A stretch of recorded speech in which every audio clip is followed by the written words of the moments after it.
श्रीमान् वेङ्कटनाथार्य कवितार्ककेसरी वेदान्ताचार्यवर्यो मे सन्निधत्तां सदा हृदि लक्ष्मीनाथसमारम्भां नाथयामुनमध्यमामस्मचार्यपर्यन्तां वन्दे गुरुपरम्परां यो नित्यमच्युतपदाम्बुजयुग्मरुक्मौ व्यामोहतस्थगितराणि तृणायमेने अस्मद्गुरोर्भगवतोऽस्य दयैकसिन्धोः रामानुजस्य चरणौ शरणं प्रपद्ये श्रीपराशरभट्टार्यः श्रीरङ्गेशपुरोहितः पीवत्साङ्कस्तुतः श्रीमान् श्रेयसे मेस्तु भूजसे व्यासं वसिष्ठनप्तारं शक्ते पौत्रमकल्मषं पराशरात्मजं वन्दे सुगतातन्तपोनिधिं विष्णुरूपाय व्यासरूपाय विष्णवे नमो वै ब्रह्मनिधवे वासिष्ठाय नमो नमः अविकाराय शुद्धाय नित्याय परमात्मने सदैकरूपरूपाय विष्णवे सर्वजिष्णवे यस्य स्मरणमात्रेण जन्मसंसारबन्धनात् विमुच्यते नमस्तस्मै विष्णवे प्रभविष्णवे ಶಂಕರ ಭಾಷ್ಯ ಮತ್ತು ಶುಕಶ್ರೀಗಳ ಭಾಷ್ಯ ಎರಡೂ ಪೂರ್ಣವಾಗಿ ಪೀಠಿಯ ಶ್ಲೋಕಗಳೆಲ್ಲಾಯಿತು. ಪರಾಶರ ಭಟ್ಟದ ಶುರು ಮಾಡಿದ್ದು ಸ್ವಲ್ಪ, ಅದರಲ್ಲಿ ಇದು ತುಂಬಾ ವಿಸ್ತಾರವಾಗಿದೆ. ಹಾಗಾಗಿ ಮಾಡ್ತೀನಿ, ಪ್ರತಿಯೊಂದು ಓದ್ಕೊಂಡು ಹೇಳಿದ್ರೆ ಚೆನ್ನಾಗಿರುತ್ತೆ, ಬಟ್ ಅದಾದ ಇನ್ನೂ 2 ಕ್ಲಾಸ್ ಅದೇ ಆಗ್ಬಿಡುತ್ತೆ. ಹಾಗಾಗಿ ಮೇಲಿನ ಅರ್ಥವನ್ನು ಮಾತ್ರ ಏನ್ ಹೇಳಿದ್ದಾರೆ ಅದನ್ನ ಮಾತ್ರ ಹೇಳ್ಕೊಂಡು ಬೇಕಾದ ಕಡೆ ಮಾತ್ರ ಅವರ ವಾಕ್ಯಗಳು ತೆಗೆಯೋಣ, ಬೇರೆ ಹೋಗೋಣ. ಅದನ್ನ ಎಪಟೈಸ್ ಮಾಡೋದೇ ಬಹಳ ಕಷ್ಟ. ನೆನ್ನೆಯಿಂದಲೇ ಕಷ್ಟಪಡ್ತಾ ಇದ್ದೀನಿ. ಚಿಕ್ಕದಾಗಿ ಹೇಳೋದು ಬಹಳ ಕಷ್ಟ, ಬಹಳ ವಿಸ್ತಾರವಾಗಿ ಹೇಳಿದ್ದಾರೆ. ಅದರಲ್ಲೂ ಸಹ ಅವರು ಮುಂದಕ್ಕೆ ಹೇಗೆ ಶಂಕರಾಚಾರ್ಯರು ಅದ್ವೈತ ಭಾಷ್ಯಕ್ಕೆ ತುಂಬಾ ವಿಶದವಾಗಿ ಹೇಳ್ಕೊಂಡು ಹೋಗಿದ್ದಾರೋ, ಅದೇ ತರ ಇವರು ಅವರ ನಿರ್ಗುಣ ಬ್ರಹ್ಮಾನೋ ಇವರ ನಿರ್ಗುಣ ಅಲ್ಲ ಸಗುಣ ಅಂತ ಅದಕ್ಕೂ ಇವರು ತುಂಬಾ ವಿಸ್ತಾರವಾಗಿ ಎಲ್ಲ ವೇದ ಉಪನಿಷತ್ತು ರಾಮಾಯಣ ಮಹಾಭಾರತ ಎಲ್ಲವನ್ನೂ ಮಾಡಿದ್ದಾರೆ. ಅವೆರಡನ್ನೂ ಬಿಟ್ಬಿಡೋಣ ನಾವು, ಅವೆರಡೂ ನಮಗೆ ಬೇಕು. ಮುಖ್ಯ ಆಗಿರೋ ಶ್ಲೋಕವನ್ನು ಮಾತ್ರ ಹೇಳ್ಕೊಂಡು ಹೋಗೋಣ. ಅದು ಎಲ್ಲ ಮಾಡ್ದಂದ್ರೆ ಇನ್ನು 5-6 ಕ್ಲಾಸ್ ಬರೀ ಪೀಠಿಕೆನ ಆಗ್ಬಿಡುತ್ತೆ. ಸೊ ಅದರಿಂದ ಇವಾಗ ಇದರಲ್ಲಿ 5ನೇ ಶ್ಲೋಕದ ಇದಾಗ್ತಾ ಇತ್ತು. ಅದರಲ್ಲಿ ಅರ್ಧದಲ್ಲಿ ನಿಲ್ಲಿಸಿದ್ದೆ ಮಧ್ಯದಲ್ಲಿ.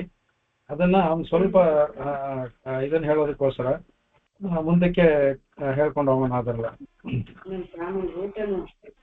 ಅದು ತಮೇವ ಚಾರ್ಚ್ಯನ್ ನಿತ್ಯಂ ಭಕ್ತ ಪುರುಷಂ ಯಂ ಧ್ಯಾಯಂ ಸ್ತುವನ್ ನಮಸ್ತೆ ಅಂತ ಯಜಮಾನಸ್ತಮೇವ ಚ ಅನ್ನುವಾಗ ಅವನ್ನ ತಮೇವ ಅಂದ್ರೆ ಏವ ಅನ್ನೋದ್ರಿಂದ ಭಗವಂತನೊಬ್ಬನನ್ನೇ ಅನ್ನೋದಕ್ಕೋಸ್ಕರ ವಿಷಯವಾಗಿ ಎಲ್ಲ ಹೇಳ್ಕೊಂಡ್ಬಂದಿರೋದ್ರಲ್ಲಿ. ಅದರಲ್ಲಿ ಅನೇಕ ಮಾರ್ಕಂಡೇಯ ಪುರಾಣ, ವಿಷ್ಣು ಪುರಾಣ, ವಿಷ್ಣು ತತ್ವ, ವಿಷ್ಣು ಧರ್ಮೋತ್ತರ ಪುರಾಣ ಎಲ್ಲವನ್ನು, ಭಗವದ್ಗೀತೆ ಮುಖ್ಯವಾಗಿ ಎಲ್ಲವನ್ನೂ ಹೇಳ್ಕೊಂಡ್ರು ಕಡೆಗೆ. ಅವಾಗ ಅದರಲ್ಲಿ ಹೇಳ್ತಾರೆ, ಅದರಲ್ಲಿ ಅಂದ್ರೆ ಭಕ್ತಿ ಅಂದ್ರೆ ಭಕ್ತಿಯನ್ನ ಭಗವಂತನ ಅರ್ಚನೆ ಮಾಡಬೇಕು, ಭಕ್ತಿಯನ್ನ ಮಾಡಬೇಕು. ಯಾವ ತರ ಭಕ್ತಿ ಮಾಡಬೇಕು ಅಂದ್ರೆ ಆತ್ಮಪೂರ್ವಕವಾಗಿ ಭಕ್ತಿ ಅಂದ್ರೆ ಮನಸ್ಸಿನಿಂದ ಭಕ್ತಿ ಬರ್ಬೇಕದು, ಒಳಗಡೆಯಿಂದ ಬರ್ಬೇಕು. ಅದಕ್ಕೆ ಅದನ್ನ ಹೇಳ್ತಾರೆ. ಅದನ್ನ ವಿಷ್ಣು ತತ್ವದಲ್ಲಿ ಮುಖ್ಯವಾಗಿ ಹೇಳ್ತಾರೆ. ಸೇವಾ ಭಕ್ತಿ ಸಮಾಖ್ಯಾತ ಜ್ಞಾನವಾಸನೆಯ ಕೃತ ಉತ್ಪನ್ನಾಯಾಂ ತತಸ್ಯಾಂ ಸ್ನೇಹ ಭಾವ ಸ್ವಯಂ ಭವೇತ್ ಅಂದ್ಬಿಟ್ಟು ಇದು ವಿಷ್ಣು ತತ್ವ ಹೇಳುತ್ತೆ. ಅಂದ್ರೆ ಯಾರು ಒಂದು ಜ್ಞಾನದ ವಾಸನೆ ಅಂದ್ರೆ ಭಗವಂತನ ಧ್ಯಾನ ಮಾಡ್ತೇನೆ ಅನ್ನೋ ಜ್ಞಾನ ಅಷ್ಟೇ. ಅದರಲ್ಲಿ ಆ ಪರಿಮಳ ಏನಪ್ಪಾ ಅಂದ್ರೆ ಭಗವಂತನ ಹೆಸರು ಹೇಳೋದೇ ಒಂದು ಪರಿಮಳವಾಗಿರ್ಬೇಕು. ಅದರಿಂದ ಯಾರು ಮಾಡುವಾಗ ಒಂದು ಭಕ್ತಿ ಉತ್ಪನ್ನವಾಗುತ್ತೆ. ಯಾರೋ ಮ್ಯೂಟ್ ಮಾಡ್ಕೊಳ್ಳಿ.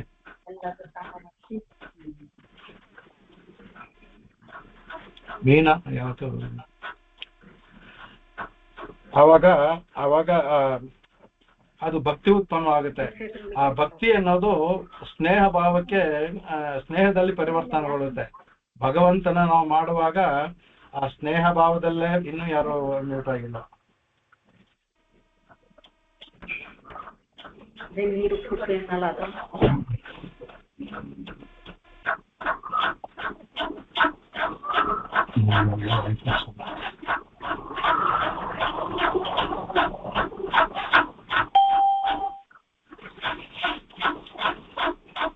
ಆಗ ಸ್ನೇಹ ಭಾವ ಜಾಗೃತವಾಗುತ್ತೆ ನಮಗೆ ಅಂತ ಹೇಳ್ತಾ ಅದಕ್ಕೆ ಆ ಸ್ನೇಹ ಭಾವ ಜಾಗೃತ. ಇಲ್ಲಿ ಸೇವಾ ಭಕ್ತಿ ಅನ್ನೋದು ಬಹಳ ಮುಖ್ಯ. ಮುಂದಕ್ಕೆ ಹೇಳ್ಕೊಂಡು ಹೋಗ್ತಾರೆ, ಈ ಎಲ್ಲದರಲ್ಲೂ ಅತ್ಯಂತ ಉತ್ಕೃಷ್ಟವಾದ ಸೇವೆ ಅನ್ನೋದು ಮುಂದಕ್ಕೆ ಬರ್ತಾರೆ ಅದನ್ನ. ಆವಾಗ ಯಾವಾಗ ಜಾಗೃತವಾಗುತ್ತೋ ಆ ಸ್ನೇಹ ಭಾವ ತಾನಾಗೆ ಪ್ರೀತಿ ಉದ್ಭವ ಆಗುತ್ತೆ, ತಾನೇ ಉಕ್ಕಿ ಹರಿ ಬರುತ್ತೆ ಅದು. ಆ ತರ ಅದರಿಂದ ತಮೇವ ಚಾರ್ಚೆಯ ನಿತ್ಯಂ ಅನ್ನುವಾಗ ಹೇಳ್ಕೊಂಡ್ಬಹುದು. ಅದಕ್ಕೆ ಬಾರೆ ಸ್ಮೃತ ಸ್ಮೃತಿನಲ್ಲಿ ಹೇಳುತ್ತೆ ಅದಕ್ಕೆ ಪರಮಾತ್ಮನೆಯೋ ರಕ್ತಃ ವಿರಕ್ತೋ ಅಪರಾತ್ಮನೆ ಅಂತ. ಯಾರು ಯಾವ ತರ ಇರಬೇಕು ಅಂದ್ರೆ, ಯಾರು ಪರಮಾತ್ಮನಲ್ಲಿ ರಕ್ತಃ ಮನಸ್ಸಿಟ್ಟಿರ್ತಾರೋ ಅವರು ಬೇರೆಯ ವಿಷಯಗಳಲ್ಲಿ ವಿಮುಖರಾಗಿರ್ತಾರೆ ಅಂದ್ಬಿಟ್ಟು ಅದನ್ನು ಹೇಳ್ತಾರೆ ಅದಕ್ಕೆ. ಅವಾಗ ಅದನ್ನು ಹೇಳ್ತಾರೆ ಕಡೆ. ಅದರಿಂದ ಅವನೇನ್ ಮಾಡ್ತಾನೆ, ಅವನು ಎಲ್ಲದಿಂದಲೂ ಮುಕ್ತನಾಗ್ತಾನೆ. ಅದೇ ತರ ಈ ಸಂಸಾರದಲ್ಲೂ ಮುಕ್ತನಾಗಿ ಭಗವಂತನೇ ಯಾರು ರಕ್ತಾನ ಸಂಸಾರದಲ್ಲೂ ಇದ್ದು ಸಂಸಾರದಿಂದ ಮುಕ್ತವಾಗಿ ಮೋಕ್ಷವನ್ನೇ ಪಡಿತಾನೆ ಅಂತ ಹೇಳ್ತಾರೆ. ಅದಕ್ಕೆ ಉಪನಿಷತ್ತಲ್ಲಿ ಬರುವ ಕೆಲವೊಂದು ಹೇಳ್ತಾರೆ, ಸನೋ ದೇವ ಶುಭಯ ಸ್ಮೃತ್ಯ ಸಂಯುನಕ್ತು ಅಂತ ಇದೆಲ್ಲ ಬರ್ತಾ ಇದ್ದಾರೆ. ಅಂದ್ರೆ ಆ ಭಗವಂತನ ಹೇಳ್ತಾರೆ, ಭಗವಂತ ನಮ್ಮನ್ನ ಅವನ ಸೇವೆಯಲ್ಲಿ ಅಂದ್ರೆ ಅವನ ಸ್ಮರಣೆಯಲ್ಲಿ, ಶುಭಯ ಸ್ಮೃತ್ಯ ಅನ್ನು ಸ್ಮರಣೆಯಲ್ಲಿ ನಮ್ಮನ್ನ ತೊಡಗಿಸ್ಲಿ ಅಂತ ತೈತ್ತಿರಿ ಉಪನಿಷತ್ತಲ್ಲಿ ಬರುವಂತ ಇದು ಮಂತ್ರ. ಇದು ನಮ್ಮನ್ನ ಅವನ ಶುಭ ಸ್ಮರಣೆ, ಶುಭಯ ಸ್ಮೃತ್ಯ, ಅದು ಬರೀ ಸ್ಮೃತ್ಯ ಅಲ್ಲ, ಶುಭಯ ಸ್ಮೃತ್ಯ. ಇಲ್ಲಿ ಶುಭಯ ಅನ್ನುವಾಗ ಎಲ್ಲ ಹಿಂದೆ ಹೇಳಿದಂತ ಎಲ್ಲನೂ ತಗೋಬೇಕು, ಅರ್ಚನೆ ಧ್ಯಾನ ಎಲ್ಲವನ್ನು ಭಕ್ತಿಯಿಂದ ಮಾಡಬೇಕು, ಪ್ರೀತಿಯಿಂದ ಮಾಡಬೇಕು, ಎಲ್ಲೂ ಬರ್ತದೆ ಅದಕ್ಕೆ. ನಮಗೆ ಭಗವಂತ ಅದಲ್ಲಿ ಅಂದ್ರೆ ಅದನ್ನ ಮಾಡೋದು ಸಹ ನಾವೆಲ್ಲ ಅವನೇ ಮಾಡಿಸ್ಬೇಕು ಅನ್ನೋದ ಶ್ರುತಿ ಹೇಳುತ್ತೆ. ಭಗವಂತನಲ್ಲಿ ಪ್ರೀತಿ ಇಡೋದು ಮಾಡೋದು ಅವನೇ ಮಾಡಿಸ್ಬೇಕು ನಮಗೆ ಅನ್ನೋದಂತ ಆ ಮಂತ್ರದಲ್ಲಿ ಹೇಳ್ತಾ ಅದಕ್ಕೆ. ಅವಾಗ ಅದಕ್ಕೆ ಅವನ ಗೀತೆಯಲ್ಲಿ ಭಗವಂತ ಅದನ್ನೇ ಬರ್ತಾನೆ ಮಾಂ ಅನುಸ್ಮರನ್ನೇ ಪಾರ್ಥ ಮಾಂ ಅನುಚಿಂತೆ ಅಂತ 2-3 ಕಡೆ ಬರುತ್ತೆ. ಮಾಂ ನನ್ನಂದ್ರೆ ಮಾಂ ಅನುಸ್ಮರಣ ಮಾಮೇವ ಅನುಸ್ಮರಣ ಅಂತ ಅರ್ಥ. ನನ್ನನ್ನ ಯಾವಾಗಲೂ ಚಿಂತಿತ, ಅನುಸ್ಮರಣ ಅಂದ್ರೆ ಸ್ಮರಿಸ್ತಾ ಇರ್ಬೇಕು ಅಂತ, ಸ್ಮರಣ ಅನುಸ್ಮರಣೆ ಮತ್ತೆ ಮತ್ತೆ ಚಿಂತಿಸ್ಬೇಕು ಅಂದ್ಬಿಟ್ಟು ಅಂತ. ಅದಕ್ಕೆ ಅನುಚಿಂತೆಯನ್ ಅಂದ್ರೆ ಸರ್ವೇಶಾಂ ಚಿಂತೆಯನ್ ಅಂತ, ಯಾವಾಗಲೂ ಚಿಂತನೆ ಮಾಡ್ಬೇಕು. ಬರೀ ಚಿಂತೆಯನ್ ಅಂದ್ರೆ ಅನುಚಿಂತೆಯನ್ ಅಂದ್ರೆ ಒಂದ ಬರೋದ್ರಿಂದ ಯಾವಾಗ್ಲೂ ಮಾಡ್ತಾ ಇರ್ಬೇಕು ಅಂತ ಬರ್ತಾ ಇದಕ್ಕೆ. ಇದರಿಂದ ಆಮೇಲೆ ಇದು ವಿಷ್ಣು ಪುರಾಣದಲ್ಲೇ ಕೃಷ್ಣ ಅನುಸ್ಮರಣಂ ಪರಂ ಅಂತ. ಅನುಸ್ಮರಣ ಯಾವ್ದ್ರಲ್ಲಿ ಪರಂ ಅನ್ನುವಾಗ ಕೃಷ್ಣನನ್ನ ಸ್ಮರಣೆ ಮಾಡೋದೇ ಅತ್ಯಂತ ಪರಮವಾದದ್ದು ಅಂತ ವಿಷ್ಣು ಪುರಾಣದಲ್ಲೂ ಹೇಳುತ್ತೆ ಅದಕ್ಕೆ. ಹಾಗಾಗಿ ಆಮೇಲೆ ಹೇಳ್ತಾರೆ ಇಲ್ಲಿ ಅದ್ಭುತವಾಗಿ ಒಂದು ವ್ಯಾಖ್ಯಾನ ಮಾಡ್ತಾರೆ. ಅನ್ನೋದಕ್ಕೆ ಸತತವಾಗಿ ಮಾಡಬೇಕು ಅನ್ನುವಾಗ ಇವರೊಂದು ಹೇಳ್ತಾರೆ ಅದಕ್ಕೆ. ಅಂದ್ರೆ ಇಲ್ಲಿ ಅನ್ನೋದು ದಾಸ್ಯತ್ವವನ್ನ ತೋರಿಸುತ್ತೆ. ಬಯಲಿ ಅನ್ನೋದು ಯಾವಾಗಲೂ ಅನುಸರಿಸೋದು ಅಂತ ಇಲ್ಲಿ ಪರಾಶರ ಭಟ್ ಹೇಳ್ತಾರೆ. ಅನ್ನೋದು ದಾಸ್ಯತ್ವವನ್ನು ತೋರಿಸು. ಎಂತಹ ದಾಸ್ಯತ್ವ ಅಂದ್ರೆ ಭಗವಂತನಲ್ಲಿ ಪ್ರೀತಿಪೂರ್ವಕವಾಗಿ ಇರುವಂತಹ ದಾಸ್ಯ, ಸ್ವಾಭಾವಿಕ. ದಾಸ್ಯತ್ವ ನಮಗೆ ಸ್ವಾಭಾವಿಕವಾಗಿದೆ. ಅದನ್ನ ನಾವು ದಾಸ್ಯತ್ವವನ್ನ ನಾವು ಅದನ್ನ ಅನುಭವಿಸ್ಬೇಕು, ಅದನ್ನ ಸಂತೋಷದಿಂದ ಸ್ವೀಕರಿಸ್ಬೇಕು ಅಂದ್ಬಿಟ್ಟು ಅದನ್ನ ಹೇಳ್ತಾರೆ ಅದಕ್ಕೆ. ಅದರಿಂದ ಹೇಳ್ತಾರೆ ಅದಕ್ಕೆ ಈ ಉಪಾಸನೆ ಅನ್ನೋದು ಅನುಸ್ಮರಣ ಅಂದ್ರೆ ಸತತವಾಗಿ ಮಾಡ್ಬೇಕು ಉಪಾಸನೆ. ಅದಕ್ಕೆ ಇವ್ರು ಹೇಳ್ತಾರೆ ಭಕ್ತಿಯಷ್ಟೇ ಕೀರ್ತನಾದಿ ಶರೀರತ್ವಂ ಅಂತ. ಈ ಭಕ್ತಿಗೆ ಯಾವ್ದಪ್ಪ ಅಂದ್ರೆ ಈ ಕೀರ್ತನೆಯೇ ಶರೀರವಂತೆ. ಭಕ್ತಿ ಅಂತ ಒಂದು ತಗೊಂಡ ಅಂದ್ರೆ ಭಕ್ತಿ ಅನ್ನೋ ಒಂದು ಇದಕ್ಕೆ ಶರೀರ, ಒಂದು ಆತ್ಮ ಅಂತ ತಗೊಂಡ್ರೆ ಅದಕ್ಕೆ ಶರೀರ ಅಂದ್ರೆ ಕೀರ್ತನಾದಿ ಸ್ತುತಿ ಅದೆಲ್ಲ ಅದೇ ಶರೀರ ಅಂದ್ಬಿಟ್ಟು ಅದನ್ನ ಹೇಳ್ಕೊಂಡ್ಬರ್ತಾರೆ ಅದಕ್ಕೆ. ಆಮೇಲೆ ಭಗವಂತ ಸತತಂ ಕೀರ್ತೆಯಂತಹ ಮನ್ಮನ ಭಕ್ತ ಮದ್ಭಕ್ತ ಇವೆಲ್ಲ ಗೀತೆಯಲ್ಲಿ ಬರ್ತದೆಲ್ಲ ಒಂದೊಂದಾಗಿ ತೋರ್ಕೊಂಡ್ಬರ್ತಾರೆ ಅದಕ್ಕೆ. ಆಮೇಲೆ ಎಲ್ಲವೂ ಸಹ ಗುಖ್ಯತಮಂ ಅಂತ ಬರ್ತದೆ. ಗುಖ್ಯತಮಂ ಅಂದ್ರೆ ನಾವಾಗಿ ಅನುಭವಿಸುವಂತಹದ್ದು. ಗುಖ್ಯತಮಂ ಅಂದ್ರೆ ಸೀಕ್ರೆಟ್ ಅಂತ ಅರ್ಥ ಅಲ್ಲ, ಒಬ್ಬೊಬ್ಬರಿಗೆ ಒಂದೊಂದು ಅವ್ರ ಗುಖ್ಯ, ಅವರಾಗೆ ಅನುಭವಿಸ್ಬೇಕು. ಅಂದ್ರೆ ಅವ್ರು ಬೇರೆಯವರು ಅದನ್ನ ಮಾಡಕ್ಕೆ ನಮ್ಮ ಅನುಭವ ನಮಗೆ, ಬೇರೆಯವರು ನಮ್ಮ ಅನುಭವನ ಬೇರೆಯವರು ಪಡೆಯೋಕ್ಕಾಗಲ್ಲ, ಬೇರೆಯವ್ರು ಮಾಡೋದಕ್ಕಾಗೋದಿಲ್ಲ. ಅದಕ್ಕೆ ಗುಖ್ಯತಮ್ ಅಂತ. ಒಬ್ಬೊಬ್ಬರ ಅನುಭವ ಅವರೇ ಮಾಡಬೇಕು. ಅದರಿಂದ ಗುಖ್ಯತಮಂ ಅಂತ ಹೇಳೋದಕ್ಕೆ ಅದಕ್ಕೆ ಭಗವಂತನು ಹೇಳ್ತಾನೆ ಅದಕ್ಕೆ ಪರಮ ಗುಖ್ಯತಮಂ ಅಂತ ಪಾರ್ಥ ಅಂತ. ಅದು ಅವ್ರು ಹೇಳ್ಬೇಕಾದ್ರೆ ಇದು ಪರಮ ಗುಖ್ಯತಮವಾದದ್ದು ಅಂದ್ರೆ ಅನುಭವದಲ್ಲ ಅತ್ಯಂತ ಪರಮವಾದದ್ದು ಅನ್ಬಿಟ್ಟು ಅಂತ ಅದನ್ನ ಹೇಳ್ತಾರೆ ಕಡೆಗೆ. ಆತರ ಹಾಗೆ ಅಂದ್ಬಿಟ್ಟು ಕಡೆಗೆ ಇದು ಈ ಉಪಾಯ ಶೂನ್ಯರಾದವರಿಗೆ ಯಾತಕ್ಕೆ ಇಲ್ಲಿ ಧ್ಯಾಯನ್ನಸ್ತುವನ್ ನಮಸ್ತೆಂಚ ಅನ್ಬೇಕಾದ್ರೆ ಅದಕ್ಕೆ ಇಲ್ಲಿ ವ್ಯಾಖ್ಯಾನ ಮಾಡ್ತಾರೆ. ಯಾದಕ್ಕೆ ಅಂತ ಹೇಳಂದ್ರೆ ಉಪಾಯ ಶೂನ್ಯರು ಅಂದ್ರೆ ನಾವು ಸಾಧಾರಣವಾಗಿ ನಮಗೆ ಬೇರೆ ಉಪಾಯಗಳಿಲ್ಲ. ಇದ್ರಲ್ಲಿ ಬೇರೆ ಉಪಾಯ ಅನ್ಬೇಕಾದ್ರೆ ಅದರಲ್ಲಿ 3 ತರ ತಗೋಬೇಕು ಅದಕ್ಕೆ. ಅಂದ್ರೆ ಆಧ್ಯಾತ್ಮಿಕ ಆದಿದೈವಿಕ ಈ ತರ ಎರಡನ್ನ ತಗೊಂಡ್ ಮಾಡ್ಬೇಕು ಅದಕ್ಕೆ. ಅವಾಗ ಈ ಈ ಭಕ್ತಿ ಇದೆಯಲ್ಲ, ಈ ಭಕ್ತಿ ಅನ್ನೋದು ಭಕ್ತಿ ಯೋಗದಲ್ಲಿ ಬರೋ ಭಕ್ತಿ ಬೇರೆ. ಅದರಲ್ಲಿ ಭಗವಂತ ಗೀತೆಯನ್ನು ಹೇಳ್ತಾನೆ, ಅವನು ಹೇಳ್ತಾನೆ ಬಹೂನಾಂ ಜನ್ಮನಾಮಂತೆ ಜ್ಞಾನವಾನ್ ಮಾಂ ಪ್ರಪದ್ಯತೆ ಅಂತ ಭಗವಂತ ಹೇಳ್ತಾನೆ. ಎಷ್ಟೋ ಜನ್ಮ, ಇದು ಈ ತರ ಜನ್ಮಗಳು ಈಗ ಈ ತರ ಒಂದೆಲ್ಲ ನೂರಾರು ಸಾವಿರಾರು ಲಕ್ಷ ನಮ್ಗೆ ಗೊತ್ತಿಲ್ಲ. ಅದಕ್ಕೆ ಬಹುನಾಮ್ ಅಂತ ಪದ ಹಾಕ್ಬಿಟ್ರು. ಇಷ್ಟೊಂದು ಹೇಳಕ್ಕಾಗಲ್ಲ. ಕೆಲವರು 100 ಕೆಲವರು 1000 ಆಗ್ಬೋದು, ಕೆಲವರು 10,000 ಜನ್ಮದಲ್ಲಿ ಆಗ್ಬೋದು. ಒಟ್ಲೆ ಬಹುನಾಮ್ ಎಲ್ಲಾ ಜನ್ಮ ಆದ್ಮೇಲೆ ಆವಾಗ ಜ್ಞಾನಿ ಆದವನು ನಾನು ಪಡ್ಕೊಳ್ತಾನೆ ಅಂತ ಭಗವಂತ ಹೇಳ್ತಾನೆ. ಅದೇ ತರ ವಿಷ್ಣು ಪುರಾಣದಲ್ಲೂ ಸಹ ಜನ್ಮಾಂತರ ಸಹಸ್ರೇಶು ಅಂತ ಹೇಳ್ತಾರೆ. ಇದನ್ನೇ ಅವರು ಜನ್ಮಾಂತರ ಸಹಸ್ರೇಶು, ಎಷ್ಟೋ ಜನ್ಮಾಂತರವಾದ್ಮೇಲೆ ಭಗವಂತನ ಬಗ್ಗೆ ಯೋಚನೆ ಮಾಡಬೇಕು ಅನ್ನೋ ಇದು ಬರುತ್ತೆ ಅದಕ್ಕೆ. ಹಾಗಾಗಿ ಬರುವಾಗ ಆ ಭಕ್ತಿಯನ್ನು ಹೇಳ್ತಾರೆ. ಅದನ್ನ ವಿಷಯವಾಗಿ ಏನಂದ್ರೆ ಈ